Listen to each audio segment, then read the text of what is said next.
Chapter 321. Outside the tent, the auditorium was already bustling with people. The crowd was not limited to teachers and students from the 4 schools. It also included officials from the Ministry of Magic and the families of the students.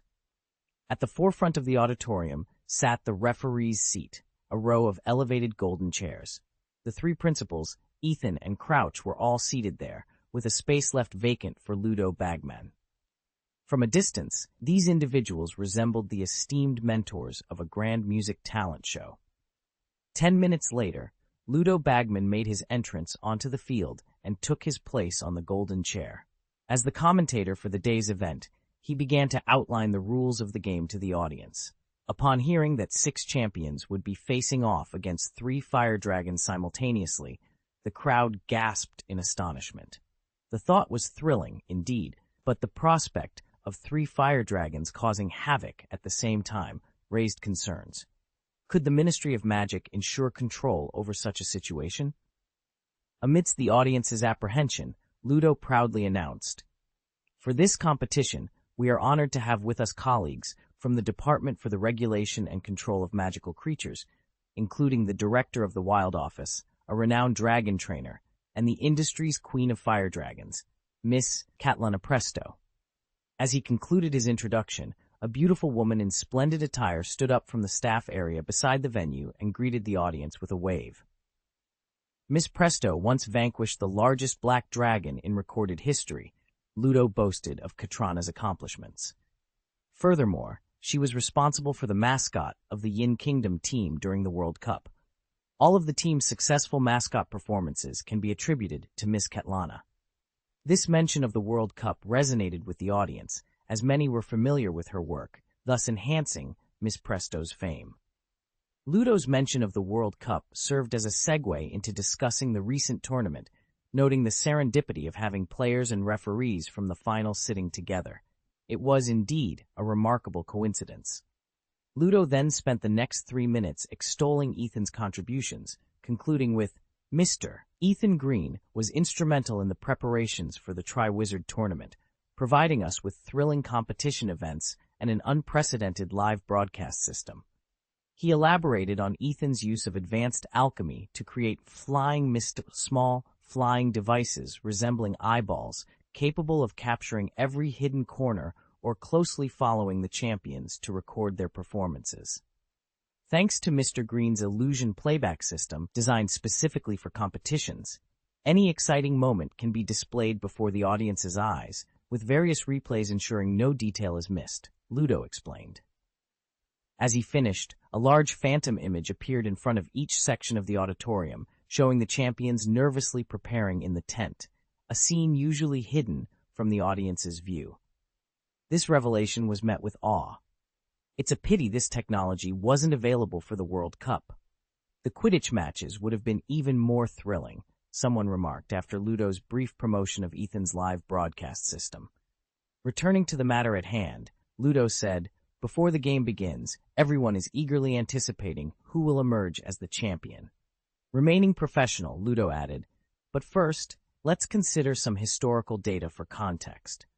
According to records, the Tri-Wizard tournament has been held since 1294. The Tri-Wizard tournament, a prestigious event, has been held 125 times to date. Hogwarts boasts 63 victories, closely followed by Beauxbatons with 62. Durmstrang, however, has yet to secure a win. Karkaroff's expression darkened noticeably when the topic of Durmstrang's track record was broached, almost as if he wished a fire dragon would target Ludo Bagman then and there. "Look, the fire dragons are approaching," announced Catlana, as the Re-dragons were led to the center of the field. The dragons introduced were the Welsh green dragon, known for its docile nature and melodious cry, the Swedish short snout, with its silvery blue scales and dazzling blue flames, and the formidable Hungarian horntail, covered in black scales with yellow eyes, bronze horns, and dangerously sharp tail spines. Capable of breathing fire up to 15 meters, the Hungarian horntail was notably the most lethal of the 3. Each dragon was escorted to a designated area in the arena where they guarded their nests of eggs. The moment had arrived for the champions to enter. 6 competitors from the 3 schools made their way into the arena, each facing a different dragon. The Beauxbatons champions, Fleur and Estella, were assigned the Welsh Green Dragon. Krum and Polyakov faced the Swedish Short Snout, while Hermione found herself up against the Hungarian Horntail. An unexpected turn of events occurred at the start. Upon seeing the fire dragon, Polyakov turned deathly pale and began to tremble uncontrollably, clearly terrified. "Are you kidding me? Who can resist this?" he murmured in disbelief. Despite Krum's urging, Polyakov clung to the venue's door, refusing to participate. "Durmstrang's champions wish to forfeit so soon?" Ludo Bagman exclaimed, surprised. The audience was abuzz with shock, and Karkaroff's expression grew even darker. Meanwhile, Hermione and Ethan approached the Hungarian Horntail, which was glaring menacingly with its yellow eyes and thrashing its spiked tail, leaving deep gouges in the ground. Ethan caught Hermione's eye, and then, recalling a tip from Professor Moody, waved his wand and summoned, "Firebolt, come!" In an instant, his broomstick flew into the arena, hovering beside him, ready for action. Ethan didn't immediately mount the broomstick. Instead, he aimed his wand at the Horntail and cast a spell, sending several beams of red light towards its nose. The dragon, resistant to magic, was unharmed but visibly enraged, charging straight at Ethan. Hermione, seizing the opportunity, dashed to safety. Ethan quickly mounted his firebolt, taking to the air. As he ascended, he felt his fear dissipate, replaced by the familiar thrill of Quidditch. To him, this was no different than a challenging match, with the Horntail serving as a formidable opponent.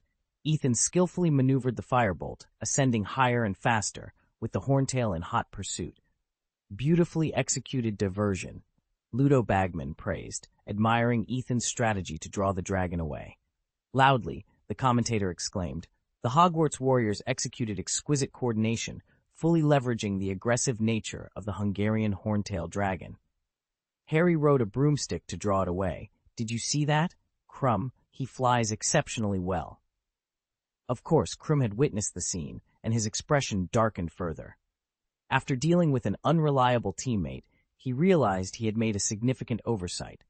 He prided himself on being the best flyer among the warriors, yet it was the young wizard from Hogwarts who devised the plan to use a broomstick. He fell into self-reproach, berating himself for his oversight. Indeed, the competition rules only allowed the use of wands, but they did not prohibit the use of the flying charm. Moreover, flying broomsticks weren't considered powerful alchemical products, and thus weren't illegal. He felt as if he was experiencing a moment of revelation, similar to when Hermione managed to put her name into the Goblet of Fire through a clever trick. He hadn't thought of such a simple solution. However, by then, it was too late for him to summon his broomstick. Firstly, his broomstick was locked away and couldn't be summoned. Secondly, this kind of targeted, long-distance summoning required prior training. Harry had asked Hermione to help him practice for a long time before he mastered this technique. The Hungarian Horntail dragon couldn't catch up with Harry Potter on the firebolt. This top-notch competition broomstick, after its dazzling performa, NC in the World Cup, showcased its superior capabilities in the top 3 competitions. Ludo seized the moment to promote the firebolt, not wanting to miss out on their advertising revenue. While Harry distracted the Hungarian Horntail dragon, Hermione approached the dragon's nest and secured 2 golden eggs without disturbing the other eggs. The commentator continued. The rules stated that, aside from the 2 golden eggs, there were also several prop eggs in the nest. These prop eggs were off-limits. Damaging them would result in a deduction of points. The ingenious use of the shrinking curse by Hermione was noteworthy. Although the use of space-expanding spell props was banned in the competition, Hermione skillfully circumvented the limitation on mobility caused by carrying the golden egg through the shrinking curse. It's clear she understands that the competition's key isn't merely to obtain the golden egg. Surviving for 30 minutes is crucial, and even if one secures the golden egg through cunning, failing to evade the pursuing fire dragon would still result in failure. Look, at this moment, the Hungarian Horntail dragon realized its egg had been stolen. It abandoned its pursuit of Mr. Potter. No matter how much he provoked it, the dragon had only one target in mind, the thief of its egg, Miss Granger. Now she's in danger. How will she manage? Chapter 322, The Hungarian Horntail's Assault. The Hungarian horntail unfurled its wings and dove, its speed increasing as it descended, propelled by gravity. Accompanied by its fearsome roar, the dragon swooped down with the terrifying force of a Stuka bomber. This fire-breathing behemoth, with a body length of 15 meters and a wingspan of 13 to 14 meters, was covered in pitch-black scales. Its appearance was formidable, with thick, long, and sharp bronze spikes adorning its tail. Merely standing still, it was a sight to behold, let alone when it charged at full speed. The crowd screamed in terror, and the dragon handlers stood ready to intervene at a moment's notice to rescue the seemingly petrified witch. Hermione stood quietly, her wand put away, as she stared blankly at the descending horntail. Unnoticed by all, her eyes had transformed into golden cat pupils. As the dragon closed the distance to less than 10 meters, the air it displaced tousled Hermione's hair. Calmly smoothing her bangs, she finally acted. In an instant, she transformed into a large brown and white cat with a fierce gaze. With a swift leap, she vacated the spot just in time. The Hungarian horntail, seemingly taken aback by her stare, failed to slow down, not due to distraction, but because of the Nekomata's magical influence. Consequently, the dragon crashed into the ground with a tremendous force, creating a long trench as it skidded forward. "I never expected Miss Granger to be an animagus," Ludo Bagman remarked in admiration. "She remained so composed, transforming and dodging at the last possible moment. Her strategy was brilliant, using the horntail's own momentum against it. Wait, did I see that correctly? The cat Miss Granger transformed into had 2 tails. That's no ordinary cat, but a Nekomata, a powerful magical creature from the Far East. It's astonishing. Miss Granger is not just any animagus, but a magical one. No wonder she exhibited agility far beyond that of a typical cat." Ludo's observation elicited gasps of amazement from the audience. Indeed, the secret cameras tracking the contestants revealed the 2 tails swaying behind the transformed Hermione. Such a young witch mastering animagus transformation, especially into a magical creature, was extraordinary. "This is unfair," Igor Karkaroff protested from the judge's bench. "The referee is giving certain contestants undue advantage." "That's hardly the case," Ethan retorted calmly. "Mastering the magical animagus transformation is no different in principle from learning the fluorescent curse. It's more complex and powerful, yes, but it's a testament to the player's skill. You can't fault someone for being an adept learner." Ethan's rebuttal left Karkaroff speechless, his glare fixed on the young man. On the field, Hermione, now a Nekomata, engaged the horntail in a display of remarkable agility. She dodged every attack with ease, whether it was a blast of fire or a swipe of its tail. The horntail, growing increasingly frustrated and exhausted, was no match for her swift movements. Miss Granger's use of her animagus transformation to deplete the dragon's stamina was a masterstroke. The horntail appears weary.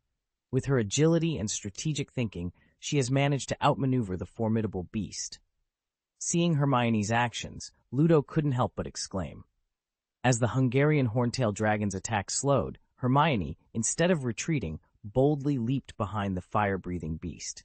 She transformed from her original Nekomata form into a half-cat, half-human figure and cast spells on herself with her wand. The spells included Advanced Magic Fang, enhancing her natural weapons such as fangs and claws to be treated as higher magic weapons, and Sharptooth, which made her claws emit a mysterious yellow light, strengthened her muscles, sharpened her teeth, and significantly increased the damage caused by her natural weapons.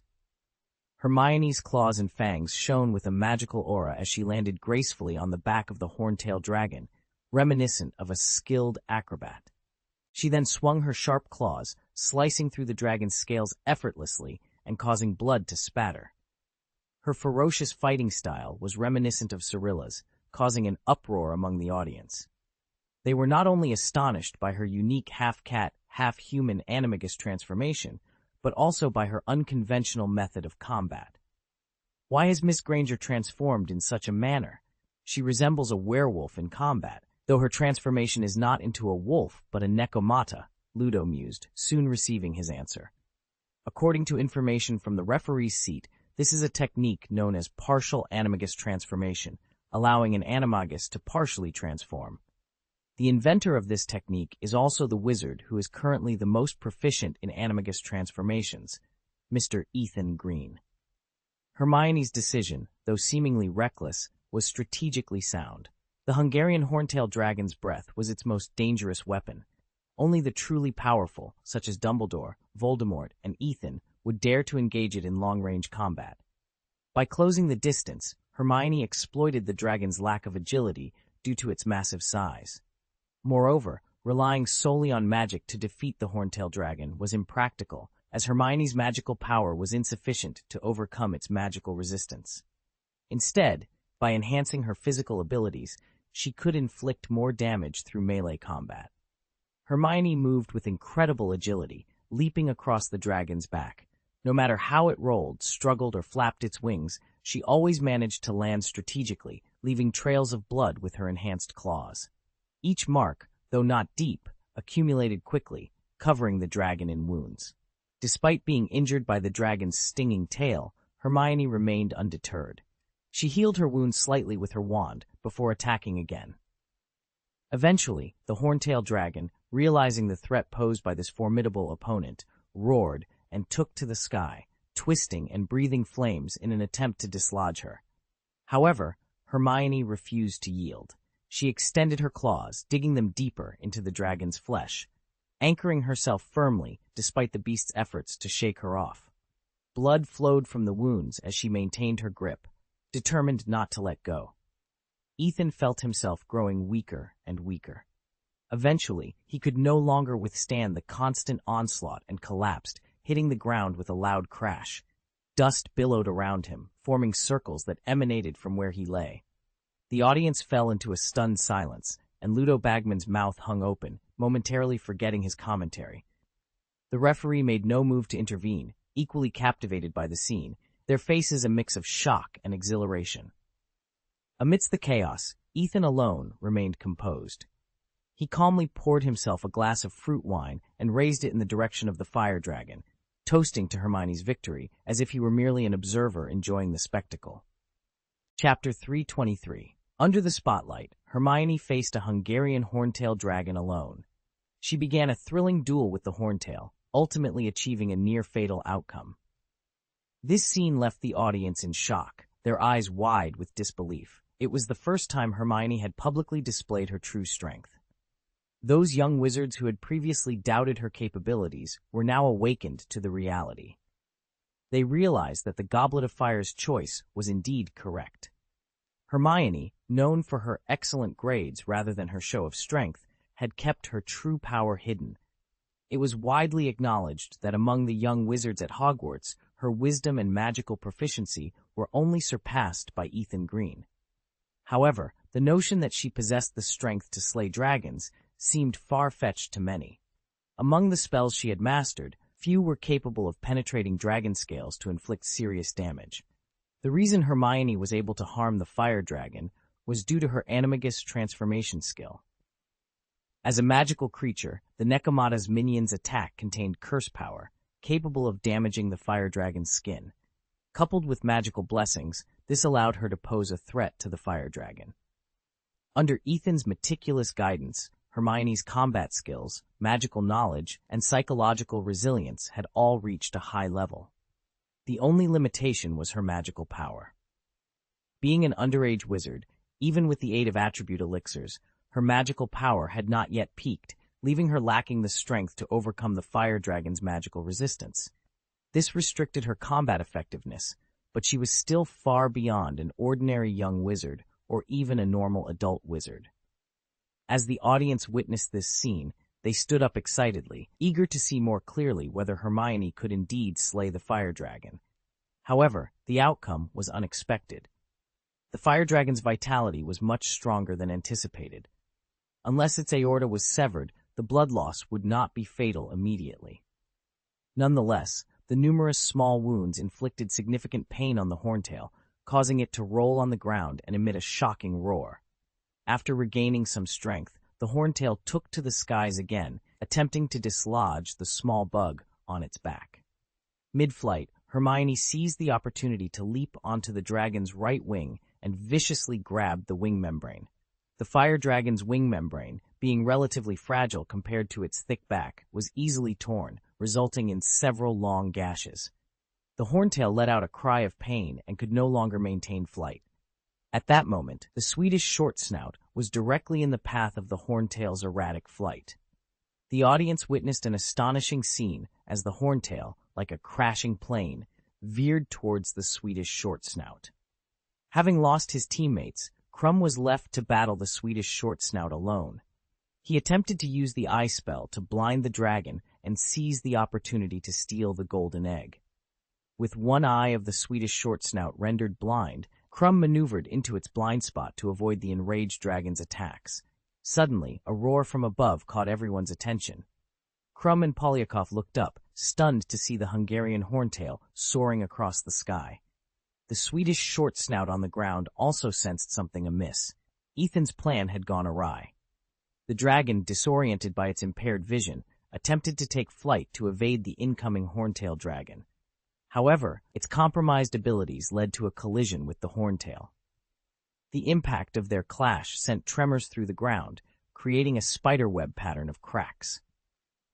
The air seemed to freeze in the aftermath of this unexpected disaster. Enraged by the turn of events, the Swedish short snout launched a direct assault on the horntail dragon. The horntail, already weakened by Hermione's sword in previous falls, was sent flying by a powerful shoulder charge.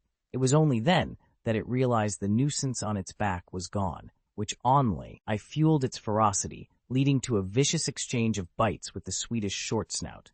Polyakov, who had been watching the chaos unfold, found his courage growing as he observed the dragon's fierce battle, realizing they were too preoccupied to notice him.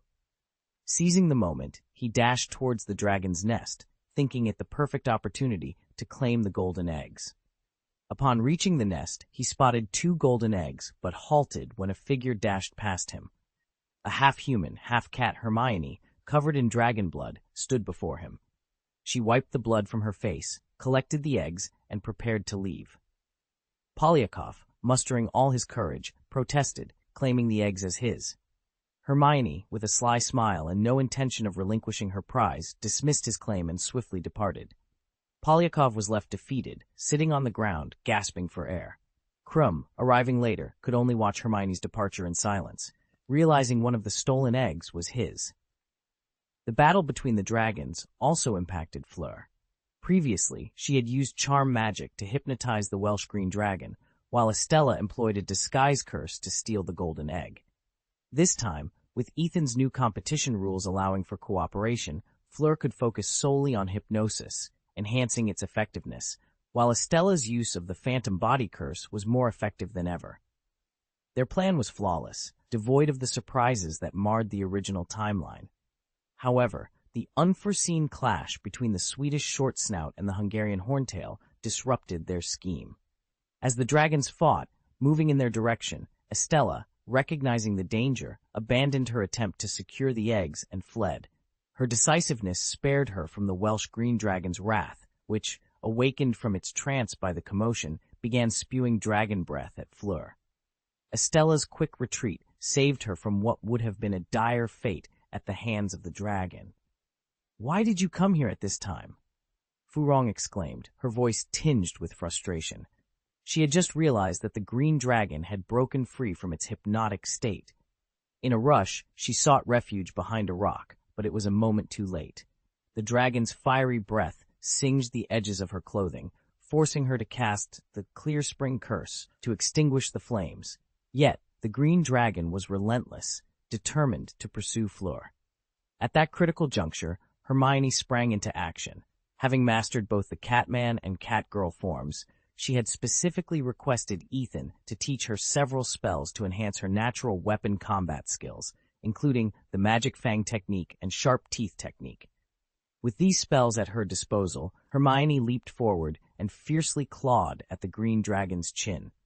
Her sharp cat claws sliced through the dragon's scales, and the force field claw unleashed its formidable power. The dragon reeled in pain, its head nearly knocked sideways, and its breath, which had been gathering for an attack, was redirected elsewhere. The redirected dragon's breath caught the attention of the Hungarian horntail and the Swedish short snout, who were locked in combat. Enraged, they immediately turned their fury towards the green dragon. Seizing the moment, Hermione rushed to Fleur's side, grabbed her hand, and urged, "Quickly." Together, they fled, taking advantage of the chaos among the three fire-breathing dragons. They didn't stop running until they were safely out of reach, on the other side of the arena. Panting, Fleur turned to Hermione and said, "Thank you, Hermione. If it weren't for you, Beauxbatons would have faced a terrible fate. We might have lost both golden eggs." "Let's each take one of the golden eggs," Hermione suggested, accepting the golden egg with a smile. Her secret eye captured this moment of unity, a testament to the spirit of cooperation between the two schools during the competition. However, the scene that unfolded seemed harmonious only at first glance. The referees and the audience wore puzzled expressions. Through the live broadcast provided by the secret eyes and illusion magic, it became evident that the conflict between the two dragons was not a simple duel. Instead, it was the Hungarian Horntail's attempt to target Hermione, who had provoked it, with the Swedish short snout in pursuit. The Horntail, finding itself distracted by its own kind, redirected its focus away from Hermione, who cleverly led it towards the third dragon. In essence, Hermione was the inadvertent cause of Fleur's perilous situation. Despite this, Fleur's gratitude seemed misplaced, prompting Mrs. Maxim, observing from the referee's bench, to cover her face in disbelief. Fleur, usually so astute, appeared naively grateful in the face of betrayal. The scene, captured in its entirety, highlighted Hermione's cat-person form, adding a layer of complexity to the unfolding drama. Chapter 324. According to the rules of the game, a player must hold onto the golden egg and endure for 30 minutes until the game officially ends to be declared the true victor. However, at this moment, everyone understood that there was no longer any need to wait. Under Hermione's clever manipulation, the three fire dragons had begun to engage in a fierce battle against each other. They bit and clawed at one another, with dragon fire spraying in all directions. This was no longer the Triwizard tournament. It had turned into a Three Dragons tournament. Yet the spectacle was thrilling for the audience. Such grand scenes were rare, and the sight of three fire dragons fighting with all their might, scales scattering and blood spilling, was nothing short of spectacular. It resembled the way Muggles enjoy watching documentaries about wild animal hunts and fights, especially those involving dragons. Fire dragons, being among the most renowned and formidable magical creatures, hold a special fascination for many young wizards. For instance, Draco Malfoy, whose very name is derived from a dragon, shows a particular interest in them. Discussions about the combat prowess of fire dragons are common, with enthusiasts debating which of the 29 known species is the most powerful. Some argue that the Hebridean black, with its massive size and solitary hunting habits, is the most formidable. Others believe that the Chinese fireball, capable of cohabiting and coordinating attacks, is the most destructive when acting in groups. Then there are those who champion the Hungarian horntail for its ferocity and fighting spirit, claiming it to be the strongest. Each species, from the Swedish short snout to the Welsh green, has its advocates. However, these comparisons are usually based on theoretical data and observed behaviors, as fire dragons rarely encounter each other in the wild, let alone engage in combat. The Triwizard Tournament, however, has provided a unique opportunity by bringing three fire dragons together and, through a series of coincidences, pitting them against one another. This situation perfectly aligns with the desires of dragon fighting enthusiasts, offering a rare chance to witness which fire dragon truly reigns supreme. The wizards in attendance were deeply engrossed, loudly cheering for their favored dragons. Malfoy, for example, was fervently supporting the Hungarian horntail, shouting encouragement and tactics. "Bite it! Use your teeth! Dragon fire won't do much here since they're all fire dragons. Sweep it with your tail. Take down that cursed Welsh green." Ron, who was sitting nearby, took offense to Malfoy's comments, as the Welsh green was his favorite. He retorted, "Relying on that tail spike? That's just bullying wizards. Against the green, it's hardly effective. In my opinion, it doesn't stand a chance against a dragon that has both wings and legs properly separated, resembling a true dragon." Malfoy, irritated by the comment, snapped back, "Don't get ahead of yourself with your four-legged dragon. Face the facts. Not all dragons are created equal. Your Welsh green, along with that Hebridean black displayed in the Ministry of Magic, are no match. They couldn't even take down a wizard. That's still better than a horntail that charges in without thinking, Ron shot back. And who are you calling brainless? Malfoy challenged. Whoever answers back, Ron countered. Their argument, though less dramatic than the dragon battle unfolding before them, still drew the attention of some spectators. With keen interest, the spectators watched as the 3 fire dragons, nearly defeated, prompted the dragon trainers to finally intervene. It seemed there was no other choice. Aside from Hermione and Fleur, no one else possessed a golden egg, meaning the basic score for the rest was 0. Harry might be the exception, since Hermione had agreed to give him an egg after he had cleverly lured away the hornet dragon. The golden eggs were primarily in their possession, yet they showed no interest in competing. Instead, they conjured tables and chairs, settling in a corner of the venue to enjoy afternoon tea, the origin of which was a mystery, though it was clear Hermione had learned well from Ethan in this regard. They casually sipped tea and conversed, taking pleasure in the spectacle of the fire dragon battle unfolding before them, until the 30-minute mark approached. Onyxia then boldly entered the arena, approached the battling dragons, and commanded, "You 3, stop!" Instantly, the dragons ceased their aggression as if a pause button had been hit. Gradually, they retracted their fangs and claws, exchanged wary glances, and bowed their heads to the imposing female black dragon before being escorted back to their enclosures by the dragon trainers. This dramatic turn of events elicited a collective gasp from the audience. The sight of someone quelling the fury of fire dragons with a mere shout was astonishing. Hermione's solo victory over a fire dragon had already amazed the crowd, but the emergence of a figure capable of commanding such respect from these beasts was beyond anyone's expectations. Dragon fighting enthusiasts, in particular, were astounded, having debated the strengths of the 3 fire dragons without reaching a consensus. Yet it was clear that Catrana Presto surpassed them all, instantly ascending to the top of the combat power rankings.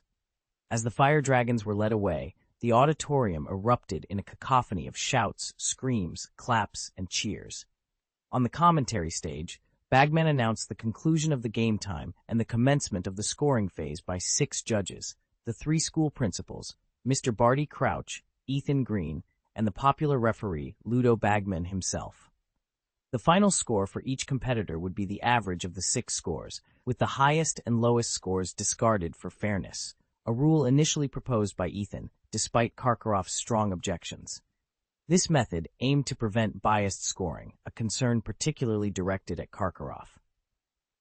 Ludo further explained the scoring criteria, a maximum of 10 points per judge, with a basic score of 5 points awarded only to those who secured a golden egg.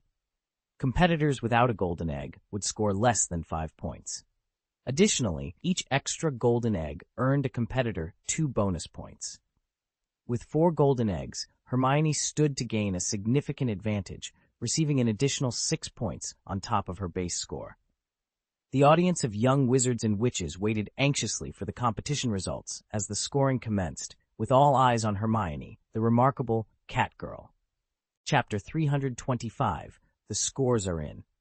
First up is the score of the big winner of this game, Miss Hermione Granger, the warrior of Hogwarts, Ludo Bagman announced loudly. Madame Maxime, with her usual grace and attention to etiquette, raised her wand into the air. A long, silver ribbon-like stream spurted from the wand, twisting to form a large 9. Ethan watched, not surprised by her decision. Despite her inclination to favor her own students, Hermione's exceptional performance was undeniable. Even Madame Maxime, a paragon of decency, couldn't justify scoring her lowly. Mr. Crouch released a 7 into the air. His score was clearly targeted. Crouch was well aware that Hermione's wand and the magical animagus abilities she showcased were Ethan's specialties. The close relationship between Hermione and Ethan, who was aligned with Gianna and others, was obvious to all. Naturally, Crouch seized the opportunity to suppress an ally of his adversaries, prompting a wave of boos from the audience. Then came Dumbledore, who, with a flick of his wand, awarded 9 points, restoring the cheers among the crowd. Dumbledore, always the gentleman, showed his support for his students' impressive efforts. Ludo Bagman, without a moment's hesitation, gave 10 points. Given Hermione's association with Ethan and her move towards Gianna's circle, Bagman's generous score was expected. Ethan nodded in satisfaction. His own score for Hermione was, of course, a well-deserved 10 points. Unlike Dumbledore, he had no reservations. Hermione's bright smile from the audience was all the confirmation Ethan needed. Finally, Karkaroff raised his wand. After a brief pause, a 5 emerged, the lowest score he could give without causing too much controversy. The audience erupted, denouncing the score as blatantly biased. Shady! This is absolutely shady. The principal of Durmstrang is so shameless. Karkaroff, this old gangster, is so shameless. However, it soon became clear that Karkaroff's scoring was consistently low for all non-Durmstrang competitors, not just targeted at Hermione. Ethan remained calm, having anticipated such behavior from Karkaroff, which was why he had pushed for a change in the rules. Ludo Bagman then announced, Miss Granger's referee score is 9 points, 7 points, 9 points, 10 points, 10 points, 5 points. After removing the highest and lowest scores, Miss Granger's score is 8.75. With the addition of 4 golden eggs and 6 extra points, her final score is 14.75 points. Harry was the second to be scored. Thanks to Hermione, he started with a golden egg, giving him a basic score of 5 points.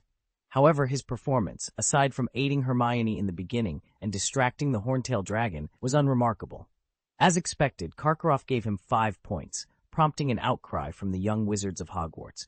His final score was 7.5 points. What? 5 points? Ron exclaimed next to Harry, indignant at the unfair treatment. This annoying partial guy. The Durmstrang players deserve nothing. But Harry remained unfazed by Karkaroff's scoring. Ron's support meant more to him than any score could. Next were the Beauxbatons competitors, starting with Fleur. Her score was slightly below Hermione's. Madame Maxime, without hesitation, awarded her 9 points. Having already given Hermione a 9, it would have been unseemly to score her own student higher.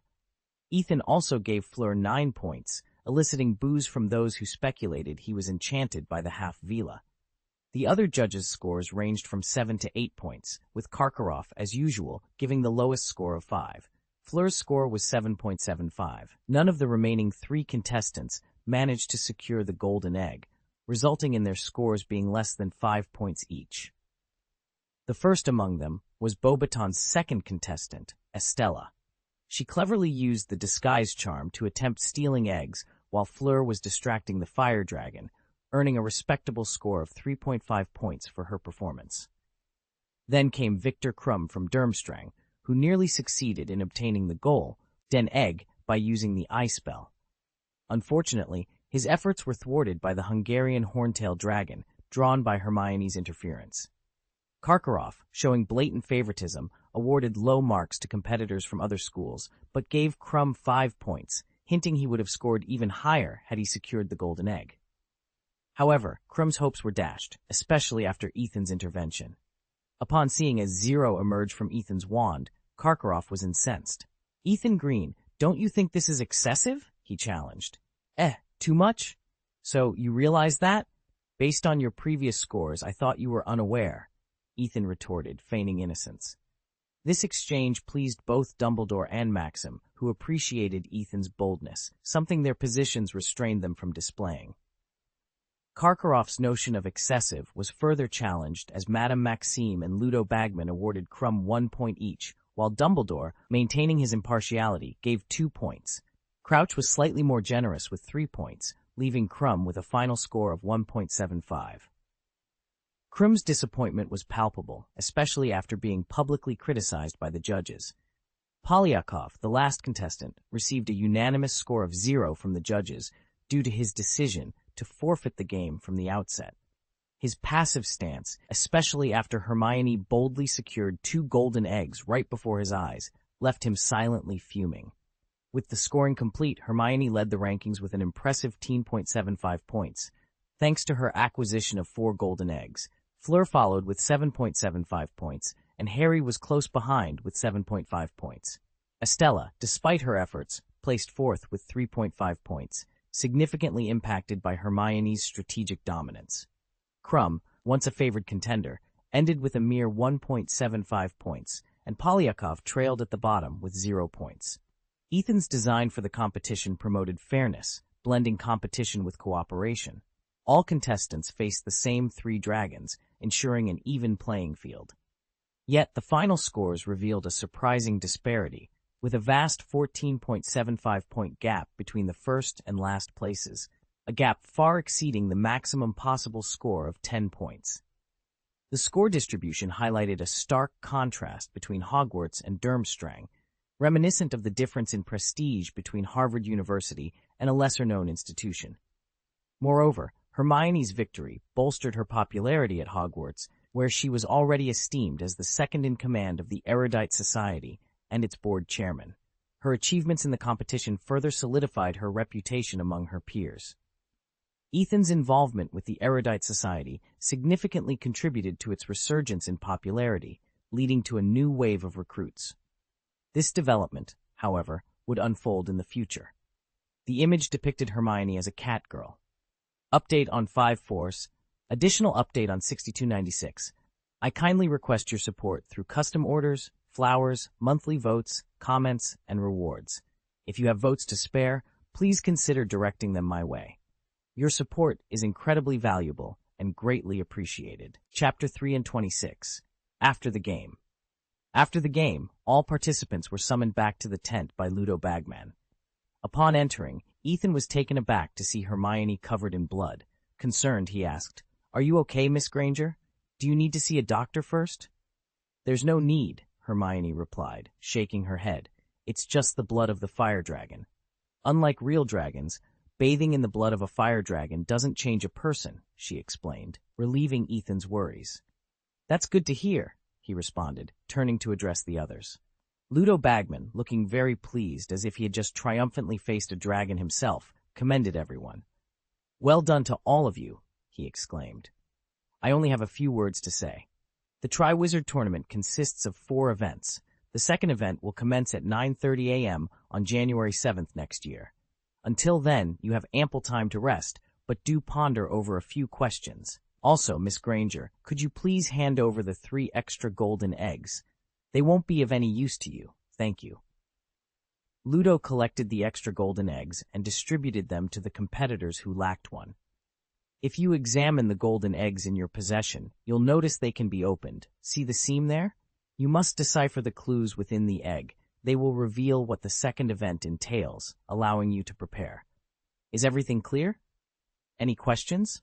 All right, let's go. Upon returning to Hogwarts, the young wizards celebrated enthusiastically. The Gryffindors were overjoyed, and Harry was especially delighted. Having reconciled with Ron, he received a warm welcome from the young wizards, who finally acknowledged his status as a competitor. Hermione, too, was not just welcomed but revered. Some even considered her Ethan's equal. As the president of the Erudite Society, Hermione's impressive performance on the field and her outstanding final score filled the members with pride. Due to the members' strong request, Ethan organized an additional society event that night. Everyone gathered in the Erudite Society's exclusive classroom to celebrate Hermione's victory. The tables and chairs were laden with mountains of cakes, candies, and jugs of iced sherbet, pumpkin juice, and butterbeer. Someone set off intricate fireworks, filling the air with dazzling stars and sparks. As the celebration drew to a close, the conversation turned to the next game. Everyone was more anxious than Hermione herself, urging her to reveal the golden egg so they could examine it together. Although Ethan already knew the outcome, he couldn't dampen everyone's enthusiasm and reluctantly agreed. "Hey, it's quite heavy," Jiang Chu remarked, holding Hermione's golden egg and weighing it in her hands. "Take my advice and don't open it," Hermione warned, a hint of apprehension in her voice. But it was too late. Jiang Chu had already wedged her nails into the grooves of the golden egg and pried it open, unleashing an ear-piercing shrill scream that filled the room. "Close it quickly," the young wizards shouted, covering their ears. Hermione, having already experimented with the egg in private knowing its contents, had wisely plugged her ears with cotton balls. She hurried forward and snapped the golden egg shut.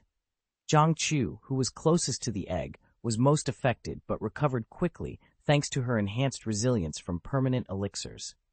"There's nothing in there," she said, frowning. After this incident, everyone was wary of tampering with the golden egg. Instead, they speculated on how the scream might relate to the second game. Some guessed it involved a female ghost, but they remained clueless. With Hermione's sudden rise to prominence, the Erudite Society welcomed a new influx of members. As the courses progressed and standards were met, an increasing number of young wizards joined the ranks, eager to learn and grow. Ethan announced that he would delegate more responsibilities to Hermione. Specifically, he would hand over the teaching of all 3 levels of arcane magic classes to her. Ethan had been somewhat inconsistent in his teaching schedule, often leaving Hermione to cover for him. This change simply made official what had already been happening informally.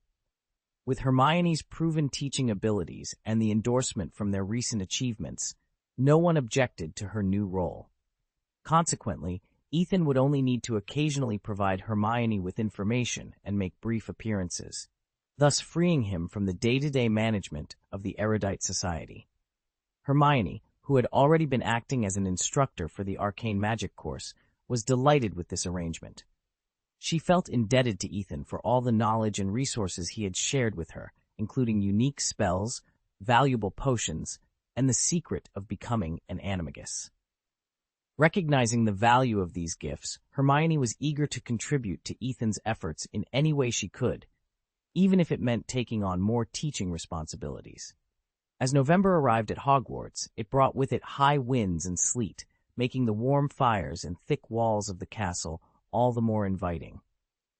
The students, especially those taking the Care of Magical Creatures class, found the cold weather challenging. Professor Hagrid, who taught the class, was often distracted, tending to Madame Maxime's rune horses with single malt whiskey, which filled the air with its scent. Despite the distractions, the students were tasked with caring for the blast-ended scroots, 10 of which remained. These creatures, known for their aggressive nature, were nearly 6 feet long, covered in a thick gray protective coating, and equipped with powerful legs, explosive fire-breathing tails, and an array of spines and suckers. They were a sight to behold and a challenge to manage. Hagrid, ever the innovator, decided to attempt hibernating the energetic scroots. He prepared a large box filled with pillows and fluffy blankets, much to the students' bemusement. However, the scroots did not take kindly to being confined in such a manner, leading to chaos in the pumpkin patch as they rampaged in their enclosure. Hagrid's attempts to calm the situation, shouting, "Don't be nervous, don't be nervous," only highlighted the unpredictable nature of caring for magical creatures. Already littered with smoking crate fragments, most of the students had taken refuge in Hagrid's hut to avoid the blast-ended scroot attacks. That was until Ethan used Frost Nova, freezing all the scroots, effectively ending the chaos. This time, the scroots were truly going into hibernation. The young wizards worked together to freeze these creatures into blocks of ice before placing them into the few remaining boxes. Rita Skeeter, leaning on the fence of Hagrid's vegetable garden, watched the spectacle unfold. She was dressed in a thick coat, a magenta robe with a purple suede collar, and a crocodile leather handbag hanging from her arm. "Who are you?" Hagrid approached her to inquire. "My name is Rita Skeeter, a reporter for the Daily Prophet," Rita replied, smiling at Hagrid, her gold teeth glinting. "It seems Dumbledore has banned you from entering the school again," Hagrid remarked with a slight frown. Rita seemed to ignore Hagrid's comment. "What are these fascinating creatures called?" she asked, her smile widening. "Blast-ended scroots," Hagrid replied gruffly. "Really? I've never heard of them before. Where did they come from?" "Oh, I got them with permission from the Department for the Regulation and Control of Magical Creatures. I can purchase and keep these little guys," Hagrid quickly explained, sensing Rita's implications. He took out a crumpled certificate from his moleskin coat, the red seal of the Ministry of Magic shining on it. Rita examined the certificate with 2 thick fingers, trying hard to identify the signature of the person in charge, Catlana Presto. She was well aware of the identity of the signatory, a close ally of Deputy Director Gianna. Narrowing her eyes, she returned the certificate to Hagrid, her demeanor becoming even more amiable. "Sorry to bother you. Please give my regards to Mr. Green," she said before quickly turning and leaving the pumpkin patch. On her way out, she bumped into Harry, who was looking for Hagrid. Her eyes lit up as she approached him. "Hi, Harry." Harry looked at Rita uncertainly. Dressed in her magenta magic robe and holding a green shorthand pen, she resembled a smiling tiger. "Harry, are you confident you can defeat Hermione Granger, who currently leads the scoring list, in the next game? I heard she's a good friend of yours. Has this affected your friendship?" She smiled at Harry. "I heard you and Ron Weasley had a falling out. Is it because Crumb came to Hogwarts? Is reconciliation possible?" "I just want to say one thing to you," Harry replied angrily. "Goodbye." He then ran towards Hagrid's hut. After Charms class the next day, Professor Flitwick shared some exciting news with the young wizards. "The Yule Ball is coming.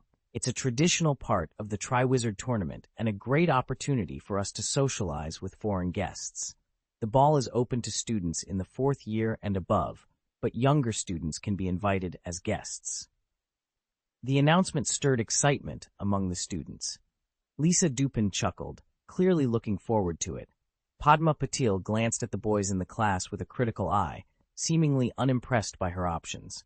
The boys, in contrast, appeared confused and somewhat oblivious to the concept of a dance party. Questions about the fate of the traditional sumptuous Christmas dinner in light of the dance also arose, along with curiosity about the girls' critical and scrutinizing looks.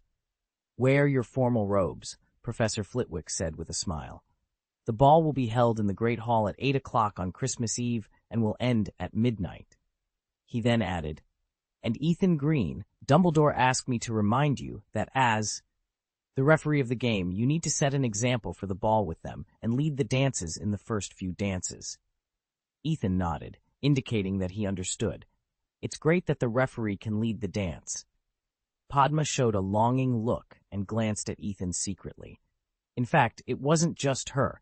Many girls who were pretending to pack things and lagging behind were stealing glances at him. Ethan pretended not to notice and quickly packed up his things, eager to leave the classroom.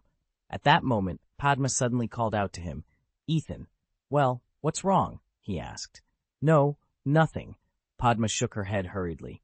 "Then I'll leave first," Ethan said and hurried away. The eyes of the girls followed him like predators watching their prey. However, Ethan was indifferent to their attention because he was preoccupied with a far more pressing issue, a looming, catastrophic problem. Chapter 327, Winter Excitement at Hogwarts. Not only the young wizards of Ravenclaw, but also those across Hogwarts found their enthusiasm undiminished by the winter's cold winds. Common sense would suggest that as the weather turned colder, the corridors should become increasingly deserted. Most would prefer the warmth of their beds, or at the very least the cozy embrace of the common room fires. Yet an unexpected trend emerged. The corridors buzzed with activity, particularly among groups of girls who braved the chill in lighter attire. Despite the winter season, they opted for fashion over warmth, keen to showcase the results of their efforts to slim down. Seizing the opportunity, the Weasley twins began selling cold weather badges within the castle. These badges, enchanted with a level 1 Endure Environment spell, offered protection against extreme temperatures, allowing wearers to remain comfortable in conditions ranging from -20 to 60 degrees Celsius. However, to cut costs, the twins modified the badges to only resist cold. Those desiring the full range of protection were required to pay extra. Despite this, the badges sold at a steep price of 1 galleon each and quickly sold out, prompting the twins to enlist the help of the Erotic Society and a few knowledgeable third-year alchemy students to meet the demand. In exchange for their labor, the twins offered piece-rate wages and promised a sponsorship fee to the society. Hermione agreed to the arrangement without hesitation. Thanks to the twins' enterprise, Hogwarts' young witches could parade their figures in the corridors, engaging in giggles, whispers, and excited discussions about their attire for the upcoming Christmas evening. The 6 Hogwarts champions became the center of attention, with many hoping to be chosen as their dance partners. Ethan, serving as a judge, found himself receiving even more attention than the champions. His popularity at Hogwarts, established well before the Triwizard Tournament, made every movement a spectacle. A simple walk from the Charms classroom to the Great Hall for lunch, typically a 5-minute journey, now took him over 20 minutes due to the throngs of admirers. Among the admirers were students from all three participating schools, including Durmstrang, known for its fewer female students and a distinct type of beauty that Ethan found hard to describe. The robust nature of Durmstrang's female students, with their thick body hair, was a stark contrast to the delicate witches of Hogwarts and Beauxbatons. Ethan, lacking chest hair himself, found the advances of these female orangutans difficult to endure. Yet, he faced a relentless wave of invitations from hopefuls across all schools. Initially, some girls boldly asked Ethan to be their dance partner, only to leave in tears after being politely rejected. However, as rejections piled up, a shift in strategy occurred among the hopefuls. It had become a well-known fact that being rejected by Ethan was the norm. Everyone faced rejection, and no one was an exception. This realization significantly lowered the bar for asking Ethan out. Many girls figured that there was nothing to lose in trying. A rejection wouldn't be the end of the world, but if Ethan accepted, it would be a huge win. Overwhelmed by the relentless pursuit, Ethan had no choice but to use apparition in front of everyone. With a burst of flames, he vanished, reappearing in the auditorium.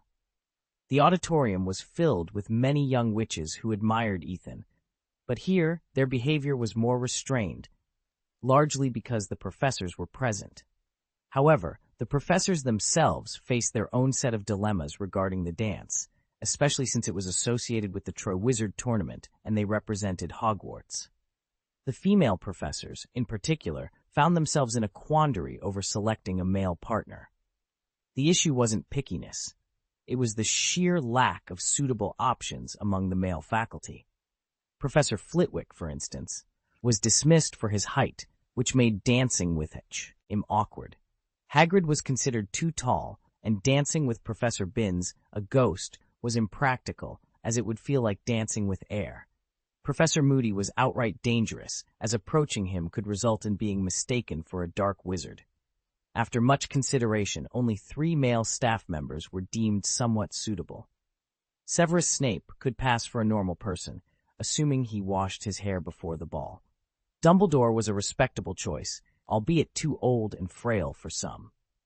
The third option was Argus Filch, the caretaker, who, despite being a squib, was one of the few relatively normal male staff members at Hogwarts. The female faculty outnumbered the male, including Professor McGonagall from Transfiguration, Professor Sprout from Herbology, Professor Trelawney from Divination, Professor Victor from Mathematical Divination, Professor Sinister from Astronomy, and several others specializing in various magical disciplines. The imbalance was evident, leading Ethan to feel a pang of sympathy for these male faculty members, as he found himself in a similar predicament. Ethan's dilemma wasn't due to a lack of interest from potential dance partners. In fact, he was quite popular among the students. His challenge lay in the complexity of his social interactions. He spent his days engaging with a diverse group of students, studying with top female students one day, strolling by the Black Lake with classical beauties the next, and exploring magical plants with uniquely talented girls thereafter. He even enjoyed the attention from students of different backgrounds. While this might sound appealing, Ethan realized that not all situations could be resolved simply by being polite or issuing a good guy card. Some scenarios required a more nuanced approach, especially when dealing with the intricacies of teenage relationships and the high expectations set by his peers. There is always a price to pay. Take, for instance, special occasions like Valentine's Day, where expressions of affection such as kisses and hugs are common. Among those who participate, there are individuals who have taken their relationship with Ethan a step further. Faced with their invitations, how could Ethan possibly refuse without feeling embarrassed? Another example is today's Yule Ball, Chapter 328. After arriving in the auditorium, Ethan decided against returning to the Ravenclaw table. He was well aware that 3 girls were waiting for him there, and he found it impossible to refuse them. To avoid an awkward situation, he chose to make a strategic retreat. After circling the area 3 times, he finally settled at the Gryffindor table. In his view, Hermione was more approachable compared to Zhang-Chu and Fleur. Hermione and Ginny were sitting together when Ethan squeezed in between them. Ginny made room for him by shifting to one side. Ethan, feeling quite at home, reached for the bread in front of Hermione and began to eat. Hermione, unusually quiet, stole glances at Ethan, then looked away, lost in thought. Ethan, however, was distracted by a nearby conversation and didn't notice her behavior. Lai Jordan from Gryffindor was sharing tips on how to successfully ask someone out, emphasizing the importance of creating a romantic atmosphere to increase the chances of success. He sounded like an expert on relationships, discussing every possible scenario and strategy. Harry, who was listening, found Jordan's advice incredibly insightful, recalling his own experiences and comparing them to what he had learned from Ethan. He even joked about borrowing the Book of Love, written by Ethan, considering breaking into the library if necessary. The Weasley twins, however, had a different take on the matter. George criticized the hesitant approach, urging for more decisiveness to avoid missing out on good opportunities. Fred, demonstrating his point, confidently asked Angelina to the dance in front of everyone, receiving a positive response. This exchange seemed to resolve an unspoken issue between the twins regarding Fred's feelings for Angelina. Fred's success prompted Ron to consider taking action himself, not wanting to end up with an undesirable partner. Harry hesitated, but Ron was adamant, fearing they'd end up with someone like Eloise Midgen, whom he bluntly criticized for her appearance. Hermione, overhearing this, defended Eloise, pointing out her recent improvements and subtly criticizing Ron's superficial priorities. This chapter highlights the complexities of teenage relationships and the social pressures surrounding school dances. Ethan's avoidance of confrontation, the varied advice on pursuing romantic interests, and the judgmental attitudes towards fellow students all contribute to the intricate social dynamics at Hogwarts. Is it true that his character is not good and he's a complete bad guy? Ron said, glancing towards the Ravenclaw table where Hibiscus sat. As long as she's beautiful, that's fine.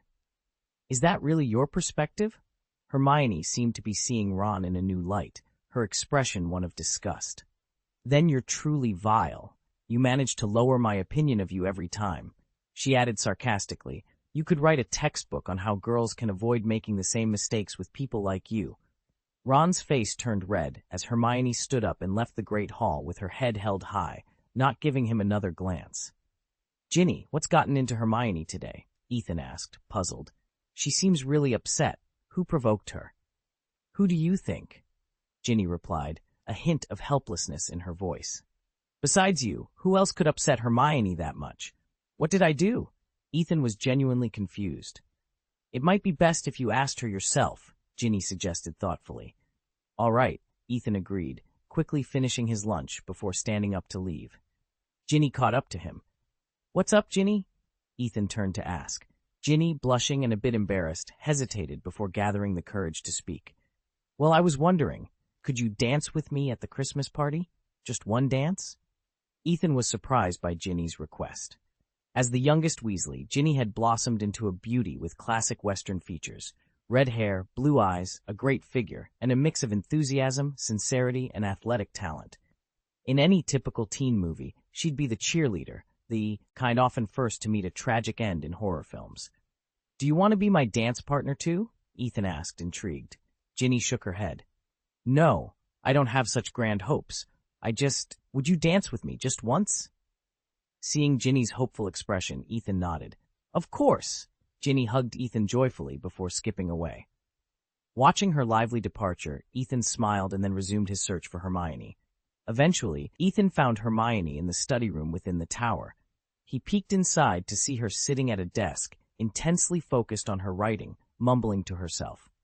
Ethan approached and sat beside her. Hermione pretended not to notice him, her quill dancing across the parchment she typically used for practicing contract and curse magic. As the president of the Erudite Society, Hermione often dealt with magical contracts. Ethan, having taught many the secrets of arcane magic, knew not all knowledge should be shared recklessly. Just because Ron insulted Arlo Ismagen, are you planning to secretly curse him? Ethan asked, half amused. Hermione glared at him. Who said I was cursing him? Ethan smiled, trying to ease the tension. Okay, don't be angry. I know Ron was out of line, so I'll find a way to deal with him. How about making sure he can't find a date? Hermione didn't explicitly agree or disagree, simply putting down her quill and snorting. Do you guys only like pretty girls?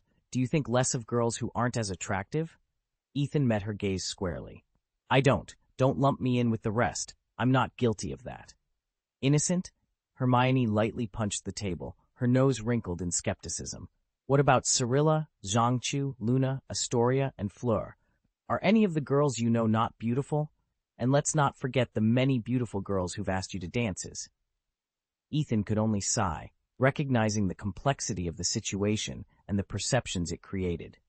As I passed by, I only gave them a casual glance. There were several girls, and I thought they were beautiful.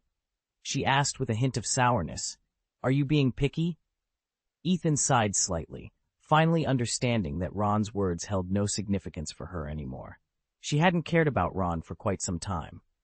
Even the presence of other girls around Ethan couldn't incite jealousy in Hermione.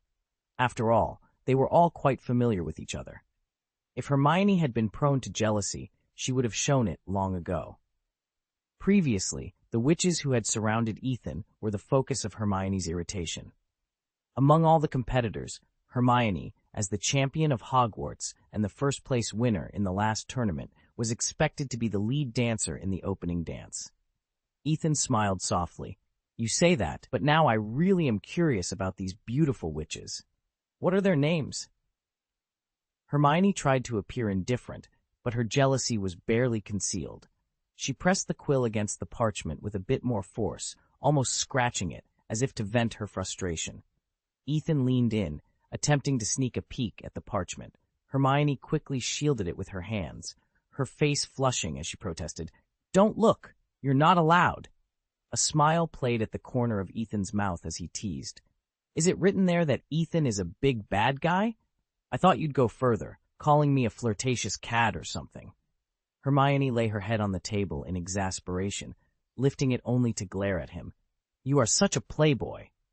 Ethan reached out to grab the parchment, but Hermione agilely dodged and even managed to bite his wrist. Feeling the pinch of her small teeth, Ethan looked up and noticed Hermione wearing a pair of fluffy cat ears, with a tail swishing back and forth. No wonder she was so quick. But Ethan was quick too, grabbing the tails and scratching at their base, a spot he had discovered during their long practice sessions for Hermione's animagus transformation. It was a sensitive spot for her. As expected, Hermione's body shuddered at the touch, a wave of sensate ion making her almost collapse into Ethan's arms. The parchment fell into his hands. Hermione huffed and tried to escape, but Ethan simply placed the parchment back on the table, then wrapped his arms around her from behind, inhaling deeply next to her furry ears. Hermione's body tensed, her breathing quickened. Ethan whispered close to her ear, Hermione, at the Yule Ball, I'd like to ask you to be my partner for the first dance. Would you accept? Just the first dance? Hermione sounded slightly dissatisfied. Seeing this, Ethan shook his head, realizing he needed to persuade her further, so he began to stroke the base of her tail again. Hermione found it hard to resist, leaning back into Ethan's chest, feeling the tails move in his palms. The sensation made her close her eyes and bite her lip lightly. To ask me this while touching my tail? It's unfair, she murmured. So what's your answer? Ethan didn't stop at her protest. Suddenly, Hermione tensed up, leaning back as if her spine was a bow stretched tight. After a moment, she relaxed, lying weakly in Ethan's arms, and murmured softly, Ethan, I am willing. Chapter 329. Ethan finally managed to appease Hermione, allowing him to focus on his own research. During this period, Ethan dedicated himself to exploring the transformation of magical plants. Dissatisfied with the traditional methods of creating treemen through enlightenment and the process of making plant lacy, Ethan found their appearances displeasing. He couldn't bear the thought of his garden being tended by such grotesque figures, likening it to a neglectful caretaker. Ethan's ambition was to transform magical plants into beings with a human-like appearance, specifically resembling young ladies, akin to the mythical dryads. His preference wasn't driven by superficial desires, but by a strategic vision. By creating an intelligent magical race with a humanoid appearance, Ethan believed they would facilitate better communication with wizards, enhancing mutual understanding. He recognized that appearances often influence whether beings are treated with dignity or disdain. However, this venture into uncharted biological territory was complex, requiring various rare materials. Ethan enlisted the help of Jaina and Cyrilla, requesting letters to obtain Azkaban death row prisoners. He envisioned using these prisoners to create a new humanoid race, drawing inspiration from his previous creation, Construct 01. This intelligent plant construct would need a wizard's soul to cast spells, a resource currently scarce due to the lack of global turmoil. Jaina, whose influence had grown to reach Azkaban, agreed to assist Ethan. However, finding suitable candidates would take time. Meanwhile, Ethan continued his research in other areas, his dedication consuming vast amounts of energy and often causing him to neglect his daily needs, sometimes even forgetting to eat. Fortunately, Ethan had someone who looked after him. Zhang Chu, noticing Ethan's absence at dinner, would prepare a meal from the Dragon Kingdom for him, showcasing her care in these thoughtful gestures. Yet, one morning, Ethan realized the dinner that Zhang Chu usually brought had not arrived. Concerned, he wondered if she had forgotten. After enduring another day without her dinner, Ethan grew worried about Zhang Chu. On the third morning, after breakfast, he sought her out, guided by a sense of her intellectual imprint. He found her in the corridor, her demeanor distant and preoccupied, seemingly oblivious to his presence. "Zhang Chu," Ethan called out, but she continued forward, unresponsive. Left with no choice, Ethan positioned himself in front of her, prompting a delayed reaction. "Ah, Ethan, what do you want from me?" Zhang Chu finally noticed him, her eyes red and swollen, confirming Ethan's suspicions that something was amiss. Ethan could sense that the other party was currently feeling sadness and grievance. He immediately asked, "What happened, Zhang Chu? Can you tell me anything?" However, upon hearing his words of concern, the girl's expression soured further. Her beautiful black eyes glared at the boy angrily for the first time. After a moment, she retorted, "What happened? Don't you know it yourself?" Ethan was perplexed. He wondered what had transpired in the past few days that involved him. Before he could unravel the mystery, Zhang Chu abruptly moved forward, bumped his shoulder hard, and then walked past him. Ethan considered catching up, but after some thought, decided against it. He realized that he had been spending his time in the workshop whenever he wasn't attending classes.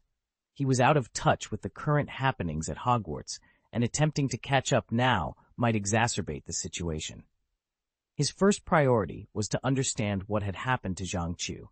To do this, he knew the best candidates to approach were Marietta and Luna. Marietta was Zhang Chu's best friend since their first year. Before Zhang Chu grew close to Ethan, the two were nearly inseparable. Luna, on the other hand, shared a good relationship with Zhang Chu within the Genius Club, as they were from the same house. Luna's eccentric and carefree nature made her a suitable confidant for Zhang Chu, who felt less pressured in her company compared to when she was with Hermione and Cyrilla. For Ethan, Luna was the obvious first choice. He hurried to the castle's atrium garden, where he found Luna sitting under a tree, amusing a small creature. The creature, only the size of a hand, had a vaguely human shape, with legs like tangled vines, and a head resembling an airship with glasses and a mouth engraved on it.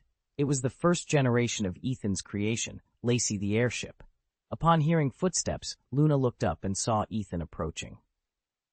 "It's really rare for my boyfriend to visit me at this time," Luna said in her usual dreamy tone. Despite knowing her words lacked emotion, Ethan couldn't help but feel a twinge of guilt.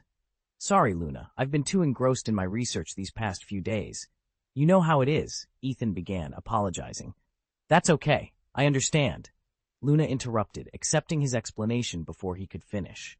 She gazed at Ethan with her silvery eyes, clear as moonlight, as if she wanted to ask about Zhang Chu. However, before Ethan could bring it up, Luna suddenly said, "Harassing flycatcher." "What?" Ethan was momentarily taken aback, looking at Luna in confusion. "So many harassers," Luna mused, seemingly talking to herself. "I think they must be trying to float into your ears and mess up your brain." Ethan was at a loss for words as Luna took out her wand from behind her ear and began waving it in a peculiar pattern, as if conducting some arcane ritual. "Try this wind-making technique." Luna directed her wand at Ethan, and a magical aura immediately enveloped the area. Ethan felt a whirlwind encircle him, gently lifting the dust from his robe's corners. It was as if he was surrounded by multiple blowers, making him feel almost weightless. "How about it? Feel better now?" Luna asked curiously after the spell ceased. Ethan, caught between laughter and tears, replied, "No, I don't think this spell has any effect on harassing flies." Luna had claimed that this magic could repel the harassers, a technique Ethan had taught her. It was clear she knew it might not work on Ethan. "But I think it still has some use," Luna stated earnestly, convinced her magic had indeed dispersed many harassing flies. Ethan was left speechless. Luna's imaginative ideas were always so unexpected. Despite being a psychic, she often relied on her psychic powers in unconventional ways. Ethan's irritability was palpable, yet she mentioned only that she had witnessed harassment. Despite his mood, Ethan appreciated the girl's kindness. Chapter 330, Luna had grown accustomed to the ineffectiveness of her attempts at harassment. She directly ignored the matter of harassing the horsefly and asked, "So, is your boyfriend in any trouble again?" "It's about Zhang Chu." Ethan thought for a while and did not ask directly. Instead, he recounted what had happened before to the girl. In fact, when he walked all the way to Luna, Ethan had already vaguely guessed why Zhang Chu was acting this way. If there had been another girl standing in front of him, even Cirilla, Ethan would not have spoken about his relationship problems. It would be foolish to discuss such matters with another girl, especially one who might have feelings for him. However, Luna was an exception. In front of her, Ethan felt he could talk about anything without concern for the content of his words. Perhaps it was because Luna didn't seem to care much about anything, or maybe her rich imagination meant she wouldn't be surprised by anything, no matter how outrageous. In short, in Ethan's eyes, Luna had always been a magical girl. Luna seemed very interested in Ethan's love life and pretended to listen attentively. Ethan did not hold back, and the two began to stroll around the courtyard.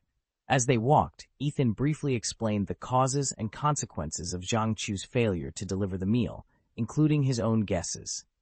"I think maybe I've been neglecting her too much lately, and with the Christmas party just around the corner, it seems like I've made her sad by doing this," Ethan analyzed. He turned his head to look at Luna, hoping to get some advice from the little witch. But unexpectedly, Luna lagged behind, tilting her head as if deep in thought and not keeping up with him. Ethan was about to ask, but Luna's voice reached his ears in advance. "It must be because your boyfriend is too tall." "Tall?" Ethan frowned, not understanding what Luna was trying to express. It could have been just one of Luna's whims, or it might have had some deeper meaning. Her thinking was always so unpredictable and elusive. Just as he was pondering this, Luna suddenly approached, gently leaned in front of him, and placed her hands on his shoulders. Ethan felt the touch of the girl's slender fingers. Although Luna often playfully called him boyfriend, they hadn't had much physical contact. Being relatively restrained with girls who were still young, Ethan simply opened his arms and gently hugged her waist without any further reaction. He felt Luna's hands on his shoulders exert slight pressure, as if trying to convey something. That subtle touch sparked a strange feeling in Ethan's heart. Out of curiosity, Ethan did not resist, but followed Luna's guidance, slowly squatting down and finally sitting on the ground. "That's much better." Luna's voice was full of satisfaction. She stretched out her hand, compared the height difference between her and Ethan, and then suddenly hugged him. Ethan was a bit surprised by Luna's embrace. He felt Luna's soft body pressing against his arms, exuding a faint fragrance. Although Luna appeared thin and frail, that wasn't always the case.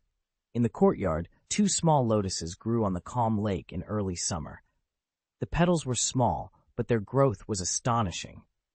Leaning gently against Luna, Ethan felt an inexplicable warmth.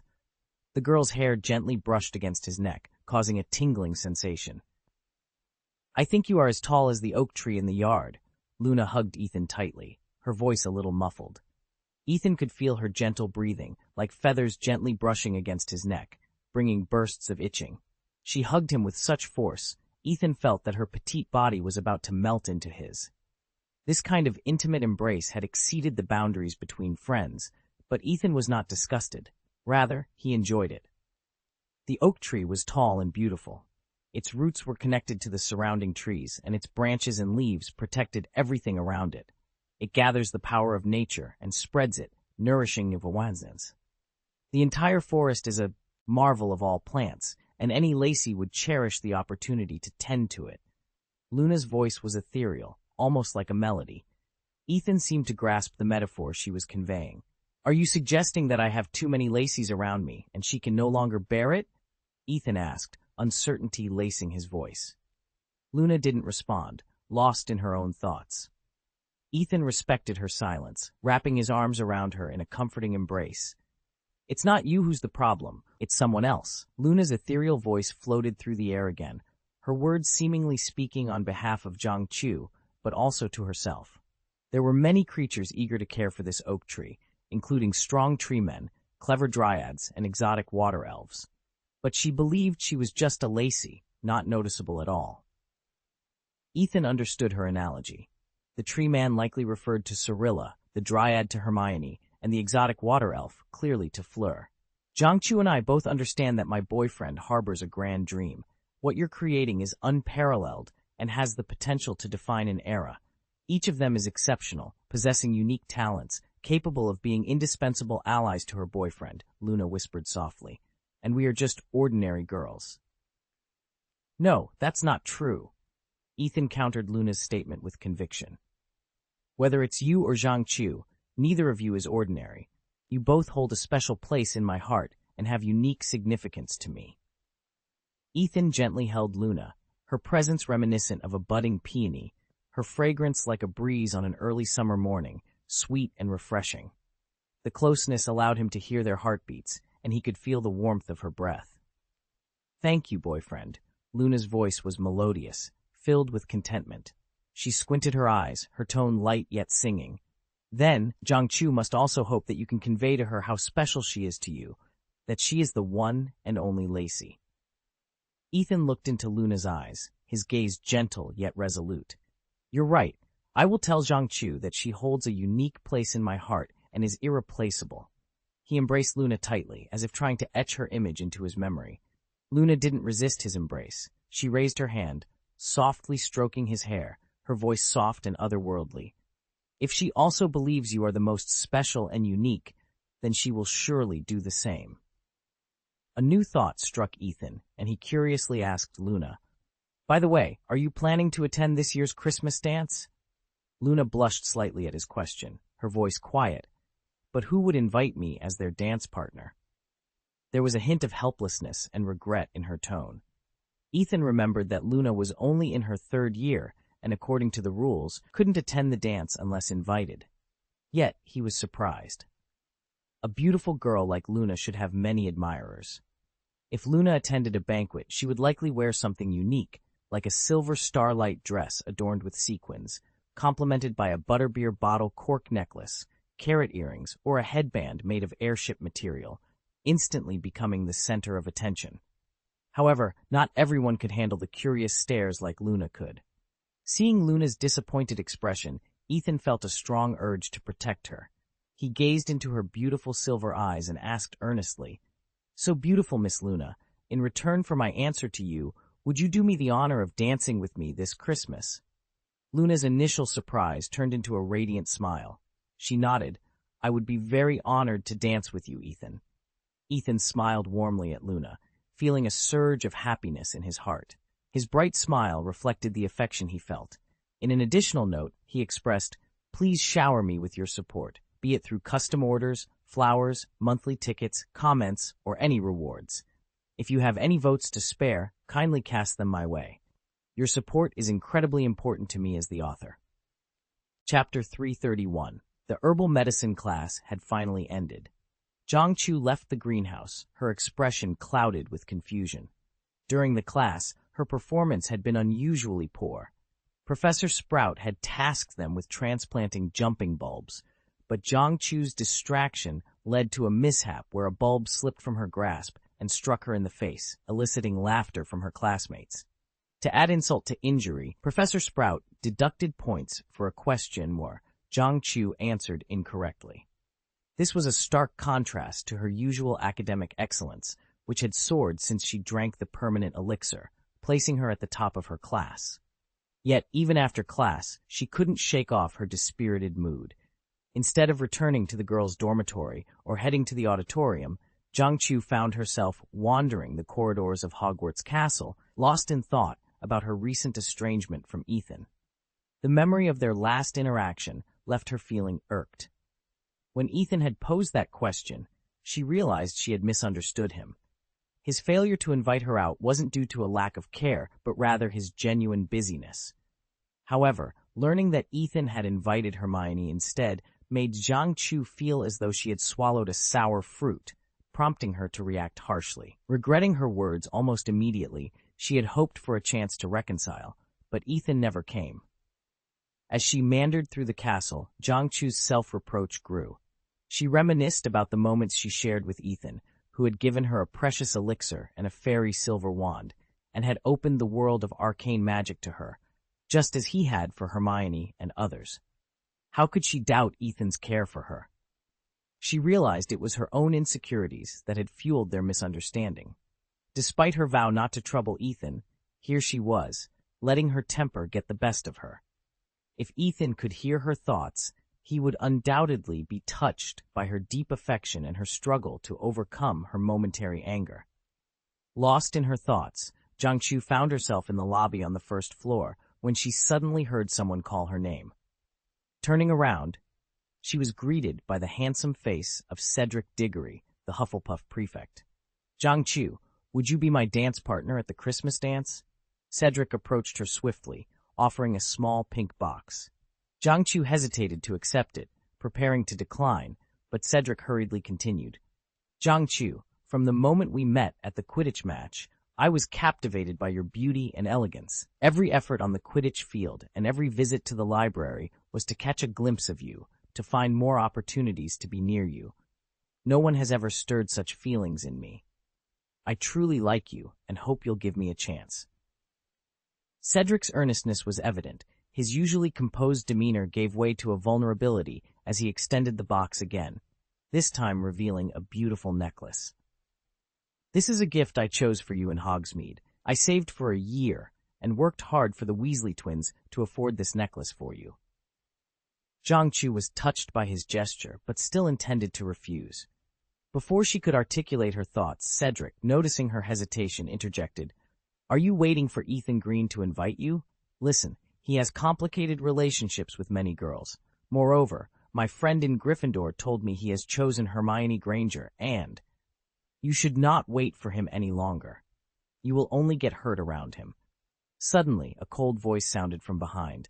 "It's a pity that I have to disappoint you. With me, Jiangqiu will not be harmed in any way, and it is not your place to concern yourself with her affairs." A man emerged from the shadows. It was Ethan Green. Slandering a love rival behind his back, "I didn't expect you, Cedric Diggory, to stoop so low, especially with your honorable appearance." Ethan glanced at Cedric with disdain. Jiangqiu, already somewhat irritated by Cedric's words, felt a rush of anxiety upon seeing Ethan. She hurriedly explained, "Don't misunderstand Ethan. I would have rejected him long ago if he hadn't been interrupting me all this time." Then, turning to Cedric, she said, "I'm sorry, Mr. Diggory, but I cannot accept your invitation." Ethan didn't say much. He simply took Jiangqiu's hand, transforming her worries into joy. They walked out of the hall together. Halfway through, Ethan paused to add, "By the way, I invested in George and Fred's business. They mentioned your alchemy skills are quite impressive, and the quality of the embryonic badges you create is excellent. In short, thank you for making money for me." Leaving Cedric standing aside, his face dark with gloom, they walked away. The two found a secluded corner, and Ethan activated the mansion technique to transport them back to the tower. In the warmth of Jiangqiu's bedroom, Ethan gently held her hand, apologizing. "I was too obsessed with experiments before and neglected your feelings. That was my mistake." Jiangqiu felt the warmth of Ethan's palm, her eyes brimming with tears, but she quickly shook her head. "No, I am also at fault. I was too willful. I shouldn't have doubted you, especially when you were busy. I'm sorry, Ethan." Ethan shook his head gently, indicating that he harbored no blame towards Jiangqiu. "Luna and I have talked," Ethan said, slowly stroking Jiangqiu's long hair with a tenderness that treated her like a precious treasure. I never realized the immense pressure you were under. As your boyfriend, I should have been more attentive and understanding. Jiangchu felt Ethan's tenderness, a warm current surging in her heart. She looked up into his eyes, silently asking him to continue. Now, I want to tell you that you are unique to me. Ethan's voice was full of sincerity and determination. You don't have to worry about Cyrilla, and you don't have to be concerned about Hermione. To me, you are all unique, and each of you holds an irreplaceable place in my heart. No one is more important than the others. You are all the most precious beings in my life. Moved by Ethan's words, Jiangchu's eyes filled with affection. She bit her lower lip gently, trying to control her emotions, then looked into Ethan's eyes and firmly said, I believe you, Ethan. If you want, Ethan whispered, coming close to her ear, his warm breath tickling her heart. I can prove it all to you. Ethan had his own way of comforting Jiangchu, a method the innocent Luna had never considered. Despite it being broad daylight, Jiangchu enthusiastically accepted Ethan's apology. Their reconciliation lasted until 2 o'clock in the afternoon before they could return to the castle. By then, Jiangchu felt overwhelmed with love and positivity from Ethan, harboring no grudges against him anymore. Chapter 332. After Ethan comforted Jiangchu and Luna at Hogwarts, good news arrived from the Ministry of Magic. Jaina sent a message requesting his presence at the tower for a discussion. Upon their meeting, she immediately shared startling news with Ethan. Did you know? Just a few days ago, Azkaban experienced another prisoner escape.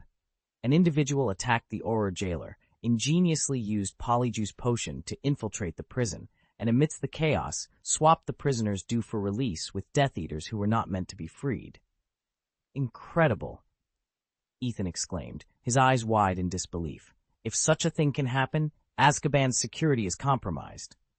Exactly, Jaina replied, her lips curling in disdain. When you designed the Secret Eye live broadcast system for the Tri-Wizard tournament, I suggested the Ministry of Magic should install a few sets in Azkaban for surveillance, but Fudge outright rejected the idea. He probably viewed it as a means for you to extend your influence, Ethan surmised, understanding Fudge's character well. You're right, Jaina agreed, her eyes filled with scorn. He's overly sensitive about power, yet lacks competence. Whenever there's a problem, his instinct is to cover it up. Like now, lacking the courage to disclose the prison break to the wizarding world, he opts for a secret investigation. But how can an internal inquiry alone uncover the mastermind? Ethan frowned, pondered for a moment, and then said, I suspect this incident is connected to Barty Crouch Jr. Among the Dark Lord's followers, few are as devoted and willing to exert themselves on his behalf. After careful consideration, only Barty Crouch Jr. fits the profile. I recall monitoring him earlier when he mentioned needing assistance urgently. At this juncture, his only potential allies are the Dark Lord's staunch loyalists. Besides Azkaban, where else could he seek help? Recalling Helena's recent report on Professor Moody's mysterious activities, Ethan suddenly asked, Speaking of which Death Eaters managed to escape? Jaina thought for a moment before listing the names. Antonin Dolohov, Bellatrix Lestrange, Rabastan Lestrange, Rodolphus Lestrange. She described each as a core member of the Death Eaters, highlighting their unique skills, formidable combat spirit, and patience, along with their mastery of dark magic that often yielded unexpected surprises. Fortunately, their escape didn't involve violence, so the number of escapees was limited. With your current strength and our elite Auror team, they pose no significant threat. She continued, Their escape actually enabled us to capture those death row prisoners for you. Cyrilla acted decisively. After being dispatched to support Azkaban, she seized an opportunity to apprehend 4 individuals, who were then added to the list of escapees. Jaina's face showed admiration as she recounted the event. Ethan, however, was somewhat taken aback by the news. It reminded him of a joke about a bank robbery where the reported stolen amount and the actual haul didn't match, leading to the robber's realization that internal theft was more lucrative. He mused on how, in both the Muggle and magical worlds, organizations often exploit crises for their own ends, a tactic not unfamiliar to Azkaban's recent breach. I really didn't expect Cyrilla to do such a thing. Ethan was a little surprised. Perhaps her time spent with Ethan had influenced her, as Cirilla now displayed a much more decisive character than the female Witcher in The Witcher 3. Jaina also sighed. This girl really likes you and will do anything for you. She paused. Now she and the 4 death row inmates are in my house. You can relax your authority later. Ethan understood that entering and exiting the tower through the mansion technique required intellectual marks. Except for Ethan himself, anyone wanting to bring outsiders into the tower needed to apply to Ethan. Jaina reminded him again. Oh, by the way, Cirilla is going abroad to Albania to hunt down World Cup fugitives. Since the R reform, the crackdown on these fugitives has intensified, forcing many criminals to flee abroad. She will be working there for quite some time. Remember to say goodbye to her later. The Black Forest of Albania, akin to the Golden Triangle, is a lawless zone in the magical world. With no one to manage it, it easily becomes a breeding ground for darkness and chaos, making it a haven for dark wizards seeking anonymity. Of course, Ethan nodded. He wouldn't disappoint Cirilla, who had made great efforts for him. Don't worry, I will definitely do it, he reassured Jaina, acknowledging the sacrifices Cirilla had made for him. When the conversation turned to Albania and the World Cup, Ethan suddenly remembered something. By the way, Sister Jaina, I remember there was a witch named Bertha Jorkins in the Ministry of Magic. How is she doing recently? She is just an ordinary employee of the Ministry of Magic. Why do you suddenly ask about her? Jaina was puzzled, not understanding why Ethan would take notice of such an ordinary clerk. I recently overheard Crouch Jr. mention that Mr. Crouch had cast a powerful amnesia spell on Bertha, Ethan replied, only partially revealing his source. This was a clue from the original book, where Bertha Jorkins, after overhearing a conversation that revealed Barty Crouch Jr. was still alive, was subjected to a powerful forgetting spell by Crouch Sr., permanently damaging her memory and making her increasingly forgetful. She had recently returned from a holiday in Albania, so no wonder she was becoming increasingly forgetful. This is an important witness that exposes old Crouch's crimes. I will send someone to protect her, Jaina said, now deeply interested in the matter. After their conversation, Jaina hurried home with the authority badge given by Ethan. Before Cirilla's departure, Ethan went to the observatory on the top floor of the tower. This place served not only as a study for magic related to the stars, but also for using prophecy and detection magic. Knowing that a Death Eater had escaped from prison and that Cirilla was about to go to Albania, Ethan was naturally concerned for her safety. Despite knowing that Voldemort should be in the UK at this time, Ethan decided to confirm Voldemort's movements just in case.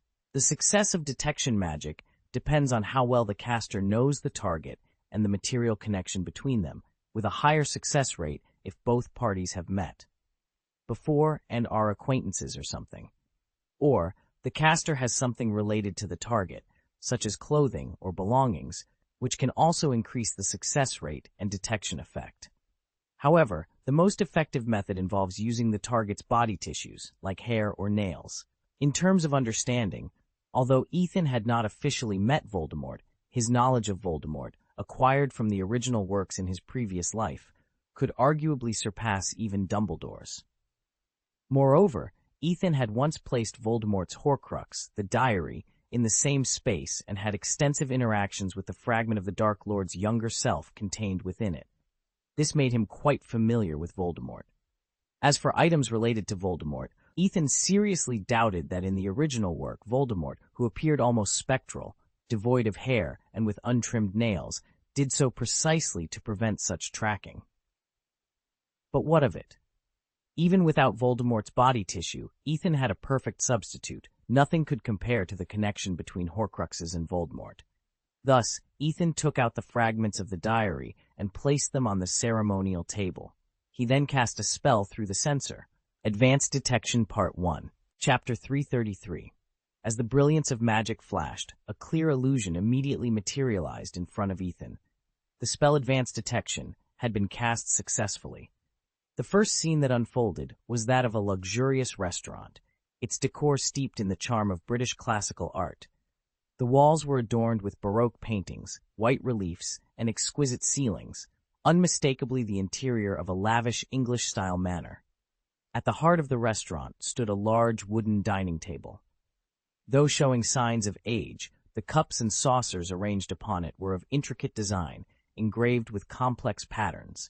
Leftover roasts and Yorkshire puddings sat on the dinner plates, their enticing aroma still lingering. These details unequivocally suggested that Voldemort was currently in England. In a corner of the restaurant, a tall man with a pockmarked face and greasy hair sat, his expression one of utter indifference to his surroundings. Beside him, another man, known as Chi, bore a gloomy countenance and a slightly cruel demeanor, his solemn robe clashing with his fierce temperament. Scattered around the room were several Death Eaters, either standing or sitting, all seemingly waiting for something. Before Ethan could scrutinize each individual, a cold voice pierced the silence. "Shut up and let me out. Someone is spying on us." The voice sent shivers down the spine of those present. This was followed by a burst of unbridled, maniacal laughter.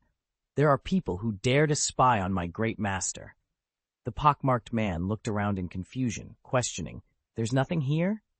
His inquiry was abruptly cut short by a crisp snap as a black, shiny whip struck his neck.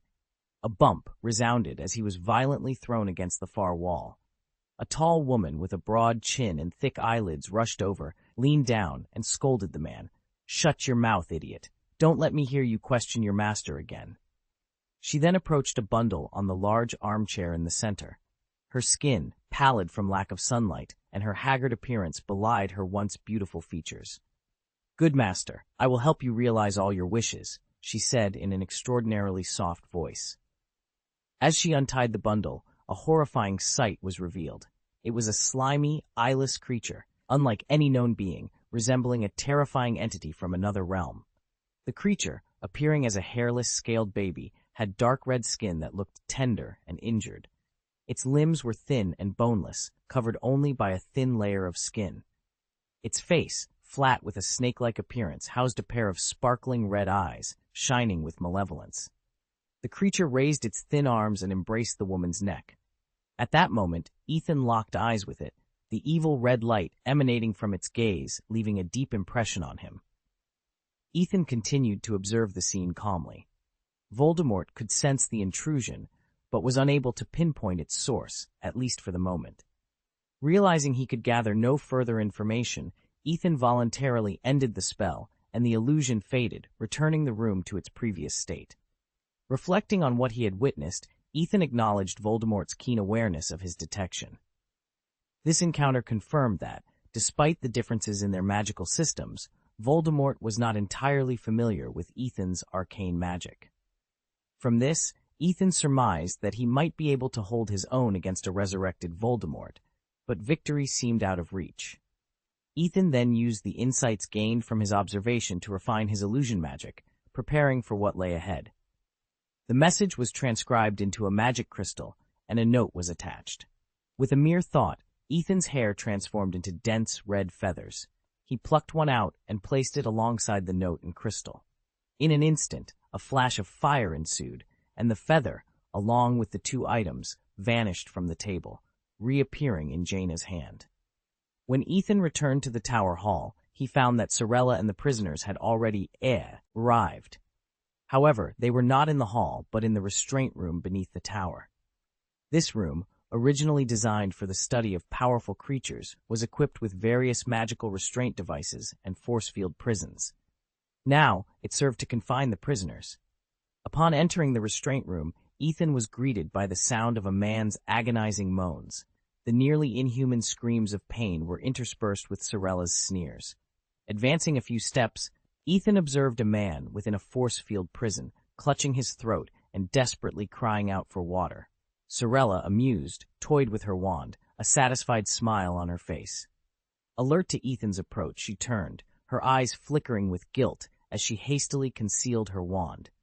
Ethan remained silent, surveying the 4 criminals confined within the force field cells. The man begging for water appeared to be suffering from a dehydration spell. Another was suspended from the ceiling by a rope, his expression one of terror, his tongue protruding grotesquely. Sorella had cast false life on him, subjecting him to the continuous agony of asphyxiation. A third prisoner lay unconscious on the floor, his body bearing the marks of severe torture, yet the slight rise and fall of his chest indicated he was still alive. The fourth seemed to be in better condition, but he trembled subconsciously whenever Sorella's gaze fell upon him, clearly terrified. Ethan was shocked by the scene before him.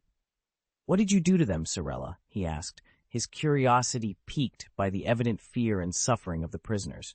"Sorry, Ethan, I can't bear the thought of such vile individuals continuing to exist in this world," Sorella explained hesitantly, her eyes meeting Ethan's inquisitive gaze. Ethan found Sorella's actions unsettling, yet he understood the risks she had taken to apprehend these individuals from Azkaban on his behalf. He couldn't bring himself to reprimand her too harshly. Noticing her discomfort, Ethan offered a reassuring smile. "Tell me, I'm curious too. What heinous crimes did these 4 wizards commit to warrant such treatment?" Chapter 334. The Dark Wizards of Pullet Hall. This is Pullet Hall, the notorious Dark Wizard. He created a stronger undead creature, a mummy, based on the Inferi. However, the individuals he transformed into mummies were all muggles. His method involved capturing his targets with magic and then desiccating them alive into mummies. He claimed that mummies created in this manner were the most complete and possessed the most potent dark power. He killed a total of 20 muggles and 2 wizards, Sorella explained, pointing to the man who was desperately begging for water due to thirst. "So that's it? No wonder you had to use the dehydration technique." Ethan nodded, understanding the poetic justice in the punishment, repaying the person with his own method. Sorella, slightly embarrassed, stuck out her tongue and continued. "That one, Stampede Reginald, is also a murderer, but his strength is far inferior to Pullet's. I added a false life spell to prevent him from actually dying from suffocation, allowing him to continue to suffer. This man, burdened by low self-esteem and a psychological shadow towards witches, attacked muggles. He kidnapped muggle prostitutes, tortured them, and eventually strangled them before disposing of their bodies in the Thames. The muggles dubbed him Jack the Stripper, believing he killed 7 women, but in reality, the number was at least 5 times that." Ethan nodded, his gaze moving to the next prisoner. Salisbury Wakeman, not originally from this country but from Germany. Sorella's tone darkened. He collaborated with a squib cousin named Kurt Werner Wakeman to kill more than 40 wizards and muggles. After becoming wanted, he coldly murdered his cousin, who couldn't cast spells, and fled to the kingdom. "The last one, his name is Eric Ravenswood," Sorella slowly announced, focusing on the only conscious prisoner in the room. Ethan couldn't help but grimace upon seeing Eric. This man never directly kills anyone, but takes perverse pleasure in manipulating muggles with the Imperious Curse. He forced them to commit murders, targeting their family members, friends, and even strangers, then watched as they collapsed under the weight of their actions and the subsequent legal consequences. This behavior made him feel like a god. It's reported he caused at least 50 incidents, resulting in the indirect deaths of more than 80 people. Ethan understood the rationale behind Sorella's actions through her descriptions. It stemmed from a simple sense of justice and dissatisfaction with the lenient punishments meted out by the Ministry of Magic in the kingdom. Coming from a world still in the Middle Ages, where murders, lynchings, and religious trials were rampant, she was accustomed to harsher penalties. Thus, her frustration with the overly lenient punishments in this world was understandable. Moreover, Ethan saw deeper issues within the Ministry of Magic through the crimes of these individuals, notably severe blood discrimination, the absence of the death penalty, sparing even Peter Pettigrew from a fate worse than the Dementor's kiss, highlighted the Ministry's cautious approach to capital punishment, influenced by Muggle legal principles. This leniency resulted in many heinous Death Eaters merely being imprisoned in Azkaban, a fact that both Ethan and Sorella found deeply troubling. With the possibility of escaping, I pondered the individuals before me. They were all notorious murderers, each responsible for the deaths of numerous Muggles. According to wizarding law, these individuals deserved multiple encounters with the Dementors, yet they had survived. Stampede Reginald, in particular, had been in Azkaban for over 20 years, living relatively well. This was largely because many wizards harbored a disdain for Muggles, viewing their lives as less significant. However, Sorella, not having been raised in a wizarding society, lacked such prejudices against Muggles, though she was known for her fiery temper. It was understandable, then, that she would be enraged upon encountering these individuals. Faced with Cirilla's anxious gaze, Ethan didn't offer words of comfort. Instead, he waved his wand at the prisoners. Paulette Hall's body instantly shrank and withered, transforming into a mummy, his eyes losing their spark and displaying only a lifeless stare. Stampede Reginald's body twitched violently as the false life spell was lifted from him, and he soon ceased moving, meeting his end in a manner eerily reminiscent of the fate he had inflicted on others. He passed away silently, in a coma. Eric Ravenswood, skilled in the Imperious Curse, experienced a terrifying loss of control over his own body, forced to strangle himself to death. In his final moments, he understood the despair of the Muggles he had once manipulated. Ethan filled 4 soul stones through these actions. Turning to Cirilla, his silence conveyed a powerful message. He was willing to accept her and become her accomplice. Cirilla's eyes welled up as she thanked him profusely. "Don't do this next time," Ethan sighed, then gently inquired, "Cirilla, can you still cast the Patronus charm?" Cirilla bit her lip and released a white orb from her mouth, which quickly transformed into a majestic silver-white lion. Though smaller than the one seen on the Hogwarts Express, its presence was no less commanding. Ethan breathed a sigh of relief at the sight. Cirilla, overcome with emotion, kissed Ethan passionately. He felt her tenderness and resolve. After a moment, she looked into his eyes, promising that as long as he was by her side, she would always be able to cast the Patronus charm. "Thank you for tolerating me," she whispered, embracing him. Ethan, touched by her words, responded earnestly, "I should be the one thanking you for being willing to do so much for me." He truly believed this. Cirilla, originally a demon hunter in her own world, had transitioned to becoming an auror in this one, shifting her focus from beasts to beings of her own kind. Ethan wondered if this was truly her desire. He contemplated her impending journey to Albania and the work she would continue there, questioning whether this path was one she had chosen for herself. Ethan felt he owed her something for taking on such a task. He sighed softly and said, "But please, don't do this next time. If you believe a wizard deserves to die, then kill him. No matter what, I will support you. However, torturing others will only deepen the darkness within you and ultimately lead to your own destruction." Cirilla understood that Ethan was looking out for her well-being. She nodded obediently, curled into Ethan's arms like a snake, and looked up at him. Ethan noticed her eyes shining like stars, radiant with brilliance. "Take it easy, Ethan. As long as you say so, I will follow. But now, I need your help to dispel the darkness in my heart and grant me salvation," she said. "As you wish," Ethan responded. He waved his hand, and the force field prison instantly turned from transparent to black, obscuring the bloody scene. Now, only the two of them and the sound of their breathing filled the small space. The narrative above is grounded in reality and serves as the prototype for this story. Additionally, there are 4 updates today, with one more to be added tomorrow. Chapter 335, The Warmth of Ethan. The warmth from Ethan filled Cirilla's body and dispelled the haze in her heart. With the souls provided by 4 death row inmates, Ethan's transformation experiment could continue smoothly. Time flew by, and as the holidays approached, the school buzzed with increasing excitement each day. Rumors about the Yule Ball were rampant.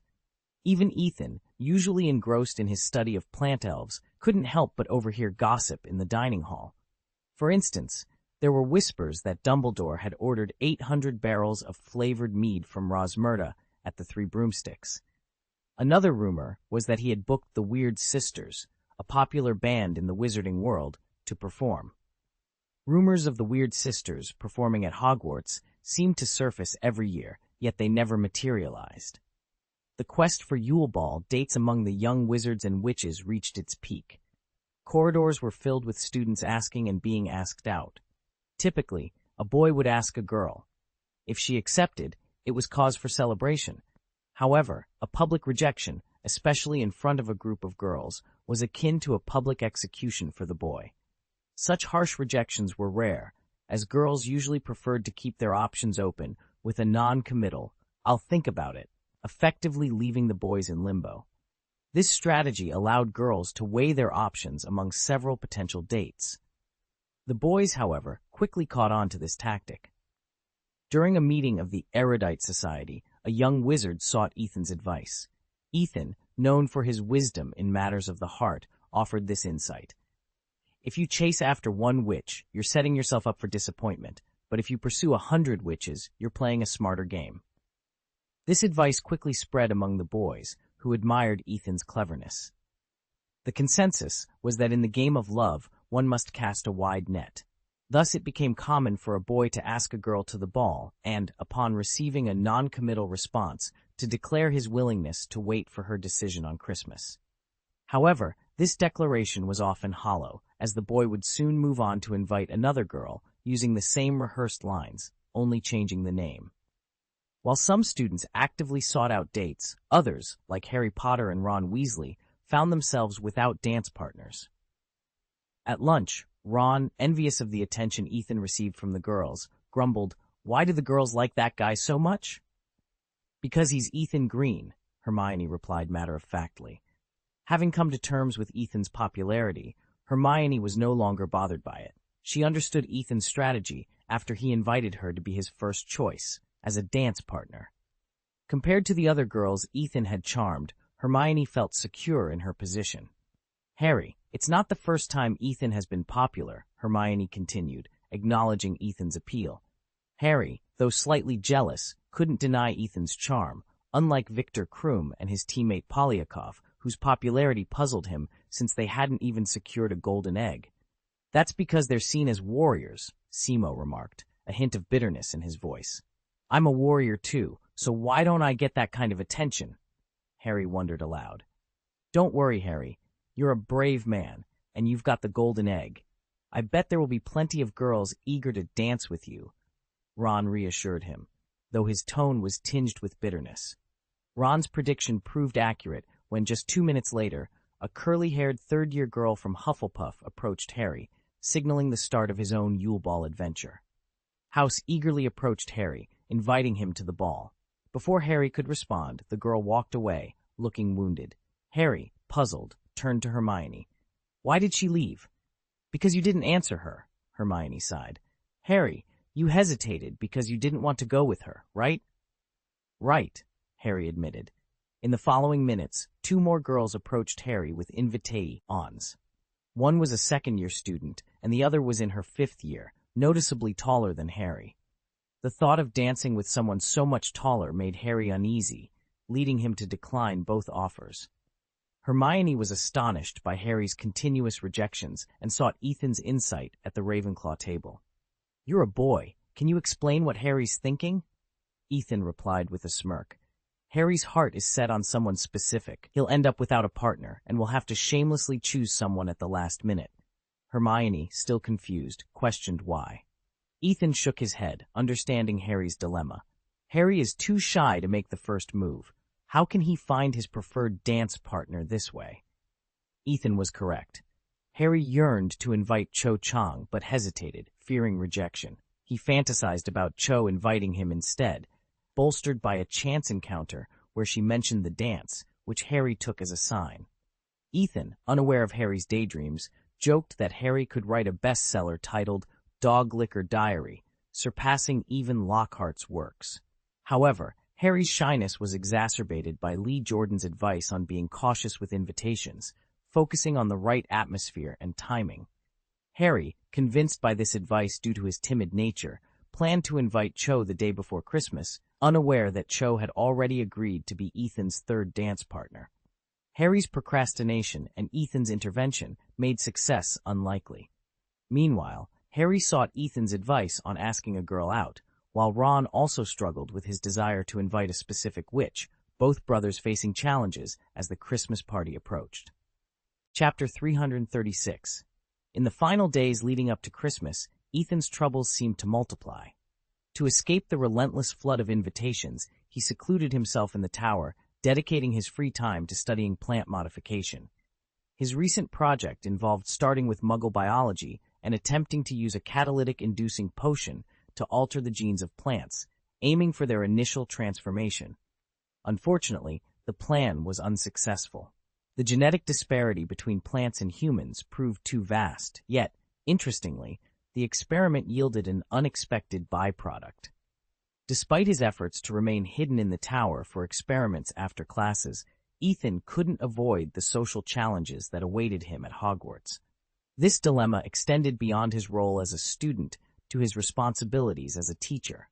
Since Hermione and Zhang Chu were key members of the Erudite Society, their presence deterred most female members from boldly inviting Ethan. However, the Erudite Society was home to many witches, and inevitably, some were undeterred by their influence. After concluding a class with the Erudite Society, Ethan was about to leave the classroom when he heard someone call out to him. Turning around, he saw it was Gabrielle. Although Ethan consistently resisted the advances and temptations from the two Vila half-blood sisters, he acknowledged their potential as wizards.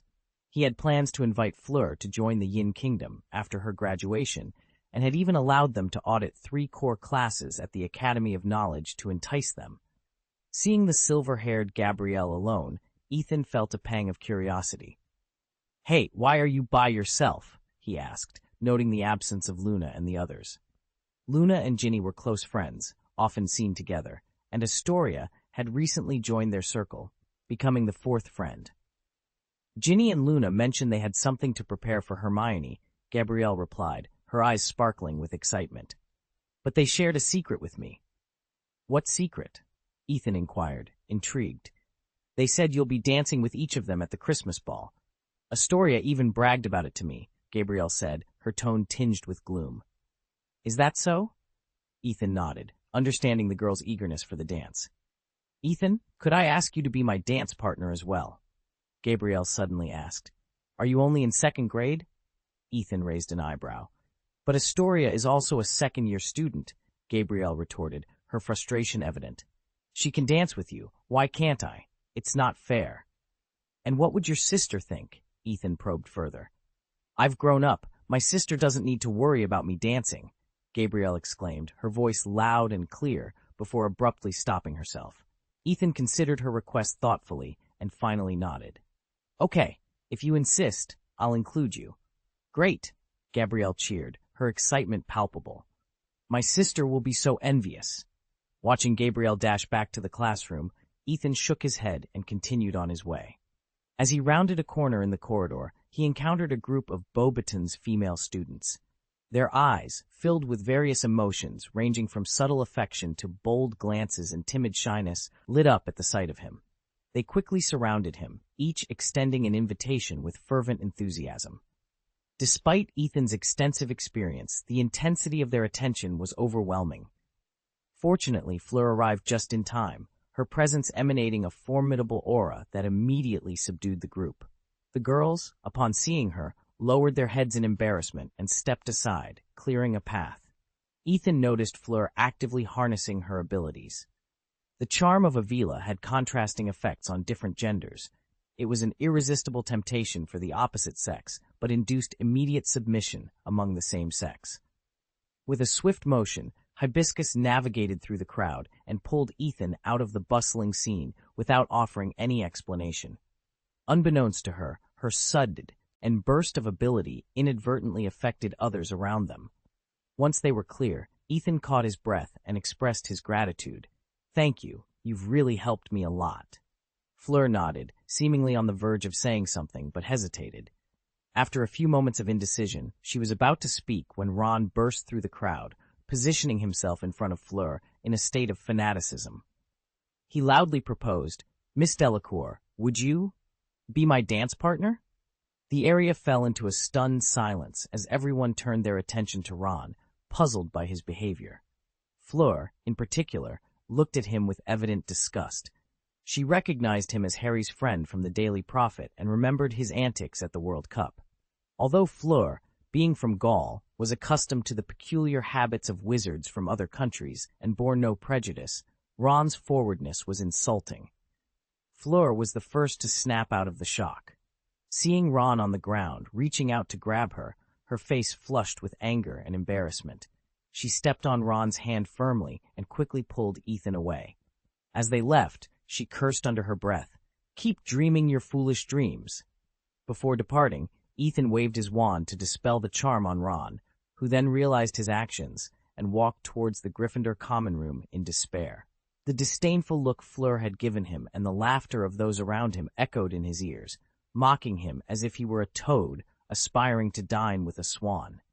His steps felt heavy, as if he no longer had control over his legs. Upon reaching the common room, he muttered the incorrect password to the fat lady, who was preoccupied with her makeup. Frustrated, Ron demanded entry, but the fat lady insisted on the correct password, reminding him of the change made by Professor McGonagall. Amidst his frustration, a familiar voice said, "Toad." It was Ginny, clarifying that Toad was the new password. The realization that even Professor McGonagall might be aware of his embarrassment weighed heavily on Ron. He entered the lounge silently, found an empty sofa, and lay down, replaying the humiliating scene in his mind. Ginny, initially planning to return to her dormitory, noticed Ron's distress and approached him with concern. "Are you okay, Ron?" she asked softly, trying to offer some comfort. She wasn't there to make jokes. Ron, ignoring her, lay motionless as if he were a corpse. Ginny, trying to offer some comfort, softly said, "It's actually not that bad. The invitation failed, but that's a very normal thing." Hearing this, Ron suddenly opened his eyes, stared at Ginny, and asked sternly, "How do you know I invited Fleur? Who told you?" I was watching from the sidelines," Ginny replied, her eyes flickering as she struggled to suppress her laughter. The incident had occurred close to the classroom of the Polytechnic Society, right when Ethan was leaving class. Ginny and Fleur had just happened to come out of the classroom at that moment. "It's okay. All the boys who invited Delacour have failed. Except you," Ginny continued, trying to console her brother. Ron caught a glimpse of Ginny's barely suppressed smile and lay back down in despair, no longer paying her any attention. He realized his sister was not as easy to deceive as he thought. To him, she seemed to be growing less cute with age. At that moment, the door opened again, and Harry walked in with a pale face. He looked around the lounge, his gaze finally resting on Ron, who was in a corner. Ginny sat next to Ron, speaking softly as if to comfort him. "What's the matter, Ron?" Harry asked, eager for someone to talk to, and immediately walked over to them. Ron lifted his head at the sound, revealing a tear-stained face. He grabbed Harry's sleeve tightly and choked out, "Harry, you're finally here. I just don't know what happened. My head got hot." Harry sat down next to Ron and asked with concern, "What happened?" Ginny, struggling to hide her smile, interjected, "He, just invited Fleur Delacour to the dance." "Had happened to you?" Harry asked, puzzled. "I really don't know how I could do such a stupid thing," Ron gasped, his voice full of regret. "At that moment, my mind was so clouded that I completely lost my senses and ran to invite her. What was I thinking? There were so many people there, and everyone was staring at me. I must have lost my mind." Ron covered his face in anguish. "When I walked through the hall and saw her, she was standing there talking to Ethan. I couldn't help myself and walked up to her and invited her." His voice grew more excited, and his face flushed with embarrassment. "But she just looked at me coldly, as if she were looking at a sea cucumber or something, and didn't even bother to answer. Then I suddenly came to my senses, felt like a fool, and ran away." Ron looked at the expressions of Harry and Ginny and suddenly shouted, "Okay, laugh if you want. Yes, I am a toad aspiring to dine on swan meat. Are you satisfied now?" Harry immediately replied, "No, Ron, I won't laugh at you." He lowered his head, his eyes losing focus. "I failed too. I just went to invite Cho, and she said that she had already promised to go with someone else, and she didn't tell me who that person was." Harry's voice was filled with disappointment and frustration, as if his world had collapsed. Ginny found it even harder to hold back her laughter, knowing the truth. Both of her friends had been rejected by the same person. Since deciding to keep an eye on Ethan, Ginny had discovered a newfound enjoyment in observing the daily lives of her mischievous brother Ron and his friends. Their close, almost degenerate friendship, their constant troublemaking, unlucky routines, and their love-hate relationship with the Malfoy trio provided endless entertainment. For this reason, Ginny had even started keeping a diary in her first year, diligently recording the amusing daily lives of her brother and his friends.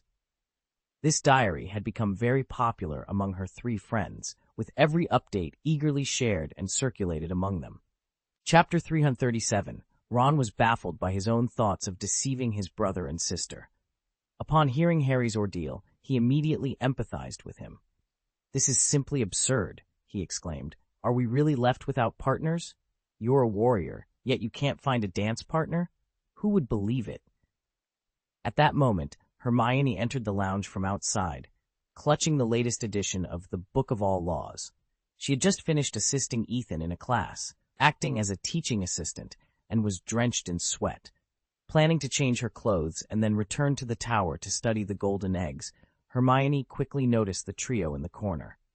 "Ginny, why are you here with these two?" she inquired, noticing the unusual mood of Harry and Ron. "I'm here to comfort them. As for these two—" Ginny glanced at Harry, whose eyes were filled with despair. They were here exchanging sad tales. Both invited girls to the dance, but were rejected. Harry fell silent at her words. "Thank you, Ginny," Ron said with a sly grin. "You're so thoughtful. Perhaps you'd like to announce it on the bulletin board." "You're welcome," Ginny replied, lifting her chin, unfazed by his sarcasm. "Are all the pretty girls taken, Ron?" Hermione teased with a smile. "Is it that you're only looking for a beautiful woman?" She sighed, feigning disappointment. "It's a shame. Even Heloise has become so enchanting, yet she's already famous and married. But it doesn't matter. I believe there's someone out there willing to accept you. Maybe you could try inviting Pansy?" Hermione suggested, only to add, "Oh, what a pity. She's already accepted Malfoy's invitation. You've missed out on a perfect girl again." Ron looked at Hermione as if seeing her in a new light. "Hermione, you're right. I shouldn't judge people by their appearance. In fact, you're quite lovely, too." "Oh, what an astute observation," Hermione replied sarcastically. "So what now?" "Then, you can choose between us," Ron blurted out. Hermione stared at Ron, baffled, and coldly replied, "What nonsense are you spouting? Have you lost your mind?" "Come on," Ron urged. "We need dance partners. It would be embarrassing to be the only ones without." "Well, yes, but why should I care?" Hermione retorted. "Besides, I already have a dance partner." "No, you don't," Ron countered immediately. "I know you want to go with Ethan. Girls are lining up to invite him. I saw Delacour inviting him in the foyer. Ethan will definitely choose Fleur. She's stunning." "Really?" Hermione's eyes sparkled with anger upon hearing this, but she maintained, "Ron, I know Fleur likes William, but it doesn't matter because Ethan invited me a long time ago." After saying that, she stormed out of the lounge.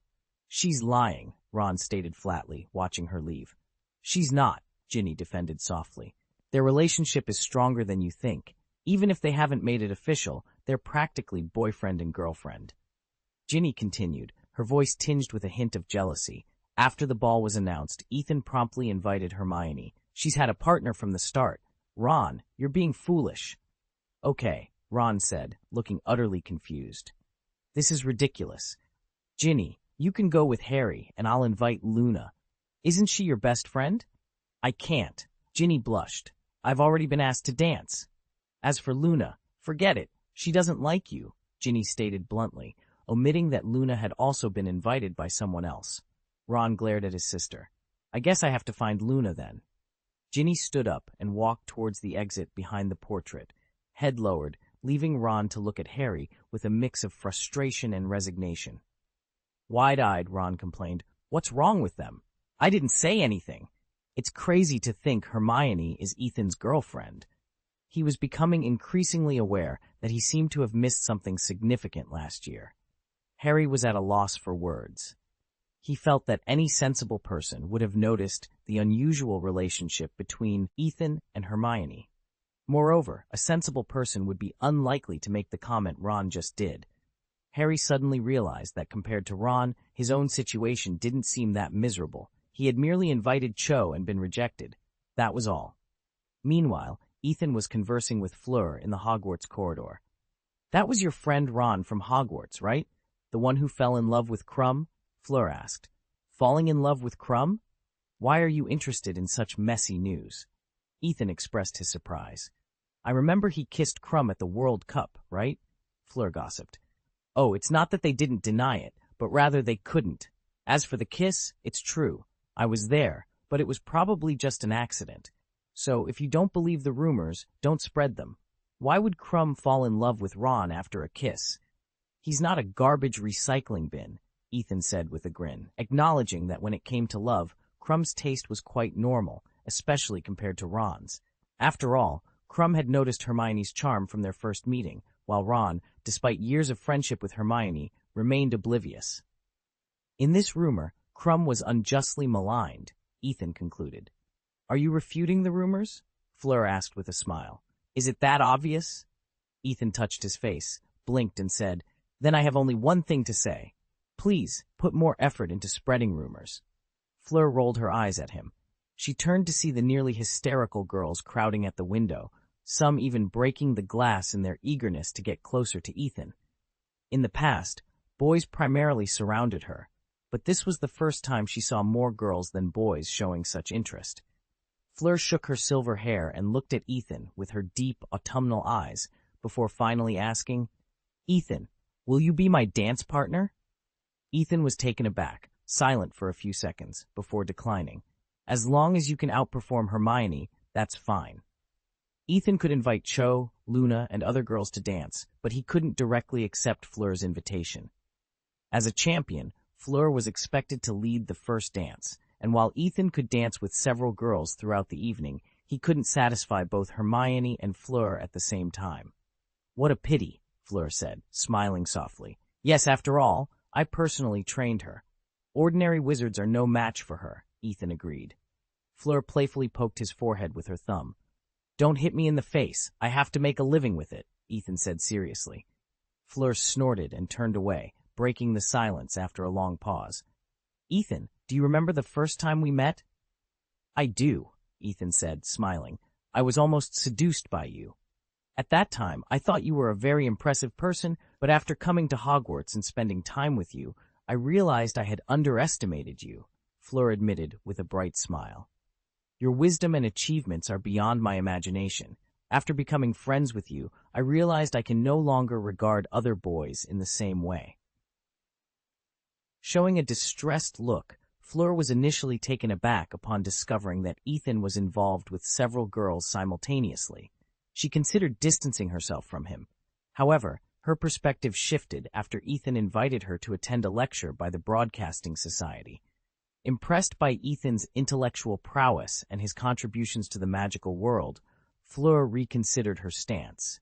Ethan had not only invented numerous spells but had also developed a more expansive and inclusive magic system, surpassing even Merlin's achievements.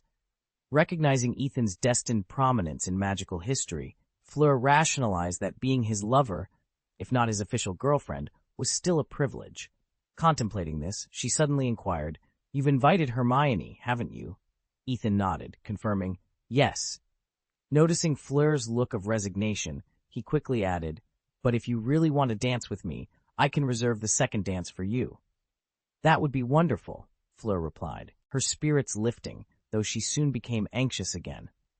But what about the first dance? I don't want to dance with anyone but you. That won't be an issue. I can suggest someone for you, Ethan reassured her, leaning in to whisper another suggestion to Fleur. After Hermione left the Gryffindor common room, she quickly located Ethan at the entrance of the Great Hall. Fleur had just departed when Hermione approached Ethan stealthily. Her eyes widened as she meticulously examined Ethan's face, resembling a detective on the hunt for any trace of lipstick. To enhance her investigative abilities, she even transformed into her animagus form, a cat, and began sniffing his robe like a curious kitten. You smell of her perfume. Hermione exclaimed triumphantly, as though she had uncovered a crucial piece of evidence. Despite cats having a less acute sense of smell than dogs, their olfactory senses are significantly sharper than those of humans. I've been conversing with Fleur for quite some time, so it's natural for some of her scent to linger on me, Ethan defended. He chose not to disclose to Hermione that he had embraced the half-vela. This was a detail he preferred to keep to himself, especially since it was a result of being cleaned with the tornado curse. Hermione crossed her arms and frowned, giving Ethan a scrutinizing look that seemed to convey her disbelief. She was well acquainted with Ethan's character. Ethan shook his head, appearing somewhat exasperated, and suggested, Just ask whatever you want to know. I promise to answer truthfully. Hermione slightly pursed her lips and tentatively asked, Then, did Fleur just invite you?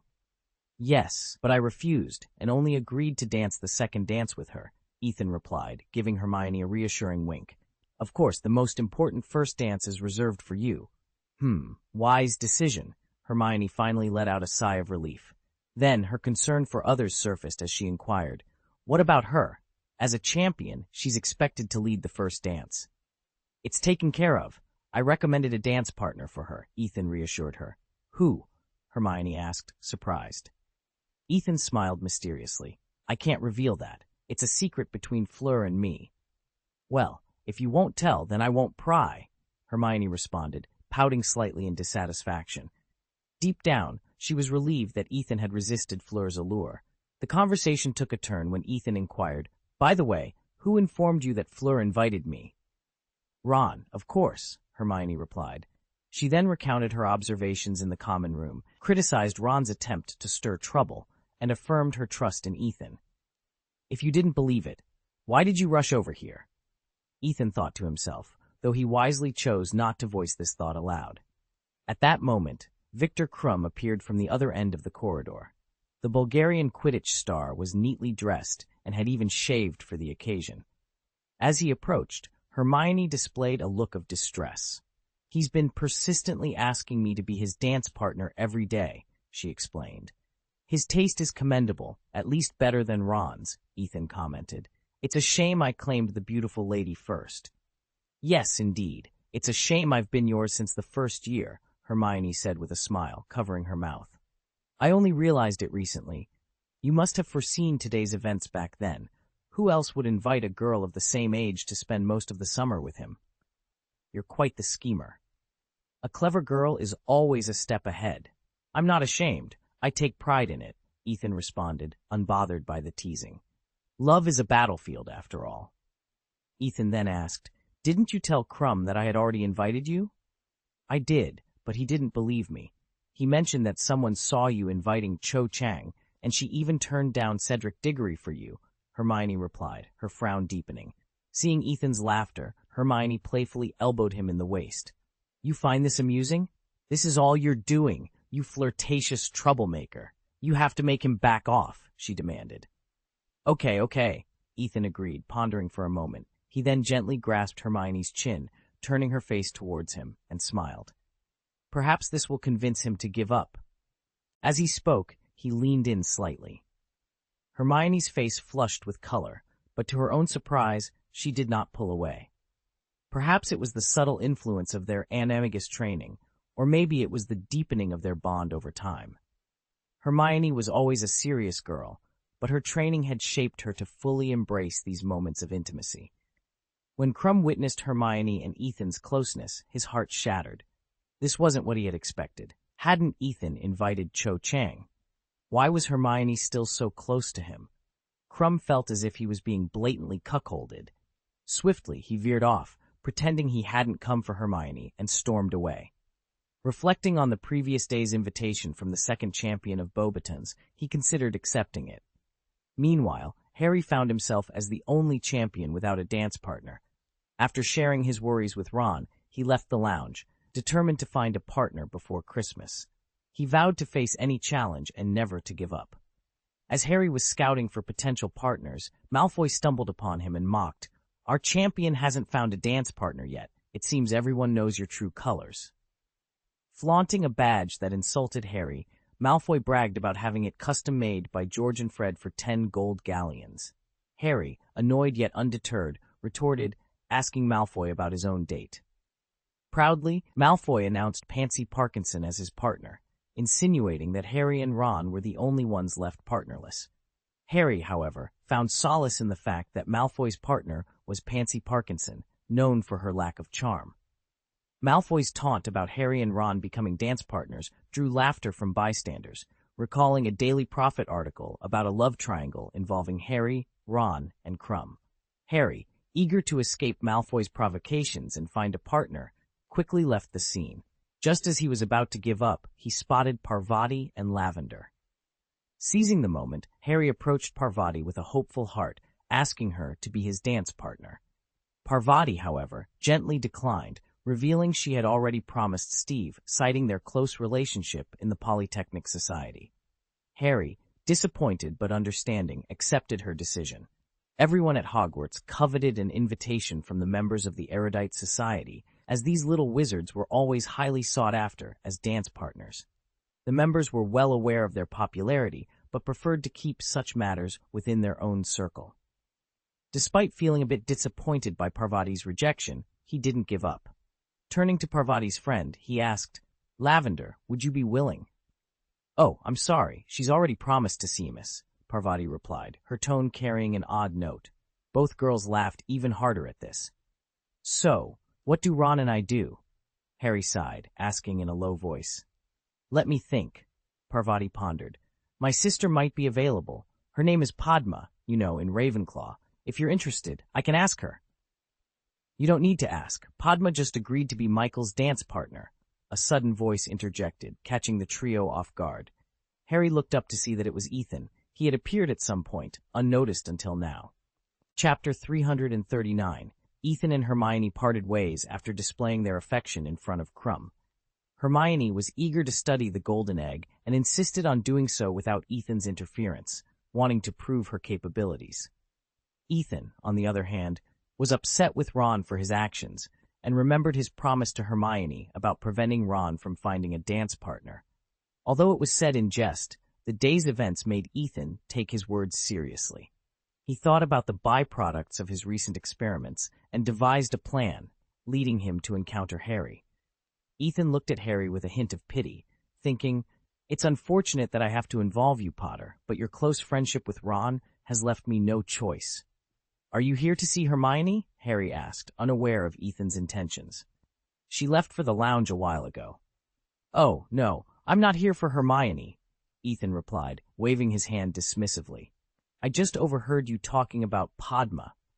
Harry, puzzled, asked, "How did you know they became dance partners?" "They're all members of the Erudite Society," Ethan explained. "I saw it myself after class." Harry frowned, realizing his chances of finding a dance partner were slim.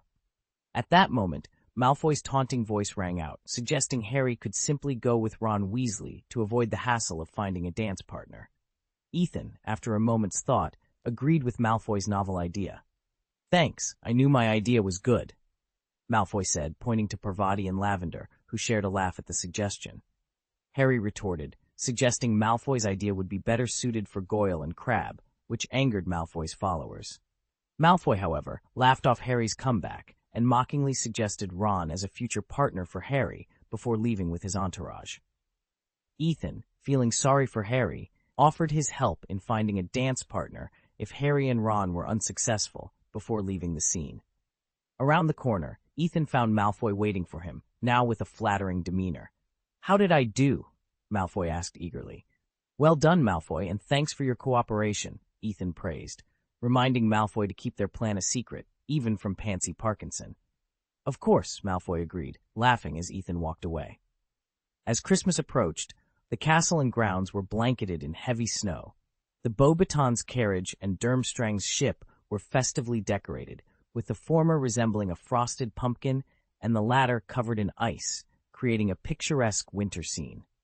Inside the castle, professors and prefects adorned the halls with lights and colorful decorations, transforming Hogwarts into a magical holiday wonderland. They were determined to showcase the best of Hogwarts this Christmas, aiming to dazzle guests from Beauxbatons and Durmstrang. The marble stair handrails were adorned with icicles that never melted, and the auditorium was graced with 12 Christmas trees, each decorated with a variety of baubles ranging from shiny hollyberries to golden owls that hooted endlessly. The armors had been enchanted to sing Christmas carols whenever someone passed by, creating a humorous scene, especially since an empty helmet belting out, "Oh come, ye pious men," was quite the sight. The humor escalated when it became apparent that the armor knew only half the lyrics, providing Peeves with a new form of entertainment. He took to hiding inside the armor, belting out crude, improvised lyrics whenever the armor faltered. George and Fred Weasley had started selling their new products again. Their offerings included canary biscuits that caused the eater to sprout feathers, fat tongue taffy that enlarged the tongue, quick-acting truant candies for faking emergencies, crazy beard balm, and portable snowflakes. The crazy beard balm, inspired by an accidental age-increasing potion, could make anyone, regardless of gender, grow a long beard instantly upon application. The portable snowflakes, on the other hand, were small bottles containing a single snowflake that, when opened, created a small snowfall overhead. Due to their romantic appeal, these portable snowflakes became the season's most fashionable Christmas gifts, with young wizards eagerly purchasing them for their dance partners or potential invites. Ethan woke up early on Christmas morning to find the dormitory overflowing with more gifts than the previous year, leaving barely any space. Awu, his pet dragon, was soundly asleep and showed displeasure when Ethan attempted to wake him. Despite Ethan's urging, mentioning the abundance of Christmas gifts, Awu only snuggled closer, seeking warmth, and refused to rise, indicating he might stay in bed till noon. Ethan's attempts to rouse Awu by poking his soft belly only led to a display of the dragon's annoyance. Awu seemed to protest Ethan's late-night returns from his experiments, which disturbed his sleep, yet he still sought Ethan's warmth at night. Despite this, Awu seemed to enjoy Ethan's strokes, especially near the base of his wings, showing a mix of resentment and pleasure towards his owner's actions. Feeling a bit bored, and seeing that Awu had no intention of getting up, Ethan decided to distribute his Christmas gifts to Gwen and Oriana instead. Compared to Awu, who seemed to only eat, sleep, and play, the two maids appeared far more appreciative and useful. Update 5/4. Additional Update 64. Please support me with custom orders, flowers, monthly tickets, reviews, and rewards. Your votes are incredibly important to me as the author. Chapter 340. Unwrapping the Mountain of Gifts. The first thing Ethan did after waking up was to open gifts with his roommates. Given the sheer volume of presents, it was impossible to proceed without sorting through them. For Steve and Kevin, the task was less about opening gifts and more about locating their own amidst the dormitory's near flood of boxes. Their numbness to envy had long set in, considering Ethan's haul could easily satisfy their snack cravings for a year. Steve, with a hint of envy, asked, "Do you need our help?" "Definitely," Ethan replied, a touch of helplessness in his voice. "It's best to call a few more people to help, otherwise we might not finish unpacking everything by morning." So Steve enlisted Michael Kohner, Anthony Goldstein, and others to tackle the mountain of gifts. "Many girls gave you chocolates," Anthony noted, picking up a pack of chocolate wands and feeling a twinge of envy. "If you want some, help yourself," Ethan said, not looking up from his task. "I better not," Anthony replied, visibly moved but ultimately placing the box back down. Ethan, for his part, rarely paid attention to the chocolates and snacks unless they came from someone he knew well, regardless of the giver's gender. Previously, the little eagles were more than willing to share the candies, biscuits, and chocolates given to Ethan. That changed after someone consumed a tampered Valentine's Day gift. The misfortune of consuming chocolate laced with love potions was only surpassed by the revelation that the chocolate had come from a boy. Steve, having experienced this firsthand, would never forget the incident and the unintended confession of love that followed. Since then, no one dared to touch Ethan's chocolates. In addition to Ethan's fans, members of the Erudite Society also sent numerous gifts. Unlike the female fans, their gifts were far more practical, mostly consisting of books. Many Erudite Society members came from affluent or wizarding heritage families. Upon discovering Ethan's love for reading, they generously sent him books from their family collections. Ethan kept the books that piqued his interest, selling the rest to Flourish and Blott's bookstore at a discount. The bookstore owner had since established a stable relationship with Ethan, setting up special delivery channels for the holiday influx of gifts. While Ethan enjoyed reading, he made exceptions for certain books. "Ethan, can I have this copy of Which White X?" Kevin asked, his face flushing as he flipped through the pages, seemingly discovering a new world. "And these, Love-Locking Curse and Qiangming Witch Record?" Steve added, equally engrossed in his finds. "Take whatever you want," Ethan said nonchalantly. In his past life, he might have found such books intriguing, but now, with the ability to practice magic anytime, he had no need for them to fuel his imagination. He readily gave away such books to any interested friends. Most of the morning was spent unwrapping packages, a task that was both exciting and exhausting. However, hunger was easily remedied by snacking on the safer options among the gifts, avoiding any potentially tampered chocolates. The most significant gifts were not sent to the dormitory, but directly to the tower. Even if the tower was still partially in another dimension, it didn't matter. Gwen took responsibility for intercepting the owls in Otter St. Catchpole Village, ensuring that nothing was missed. The number of Christmas gifts Ethan received this year is truly staggering. Michael couldn't help but sigh after they had opened all the gifts. Even excluding the pure greeting cards, there were more than 150 gifts. "That's twice as much as last year," Anthony exclaimed, recalling the previous year's tally. "Maybe it's because of the Erudite Society," Steve speculated thoughtfully. "I noticed that every member of the society gave gifts."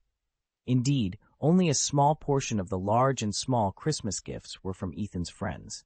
Half of the remaining gifts were from girls at the school, and the oath, their half came from members of the Erudite Society. In addition to Christmas cards, there were a significant number of books, snacks, and chocolates.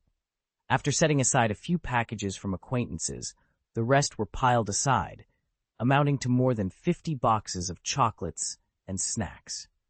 The quantity was astonishing. If the girls knew that the gifts they carefully prepared for Ethan had been opened by us, they would probably be so angry they'd want to strangle us, Steve said, raising his eyebrows as he looked at the box of snacks in front of him. "But what do we do with all this chocolate?" Several of them knew that, in this case, these chocolates were essentially waiting to be discarded. "However, it would be a pity to just throw it away," Kevin said, touching his chin, a bit hesitant. "I have an idea," Michael suddenly exclaimed. "We can repackage it and send it out anonymously." "Good idea. I thought we could send it to those pesky pureblood families so they could have a taste of our craft," Steve suggested enthusiastically. "And Filch," Anthony added, clearly aiming a jab at the caretaker. "And Snape," someone suggested.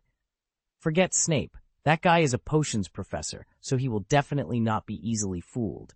And once this matter spreads, he will definitely cause us trouble.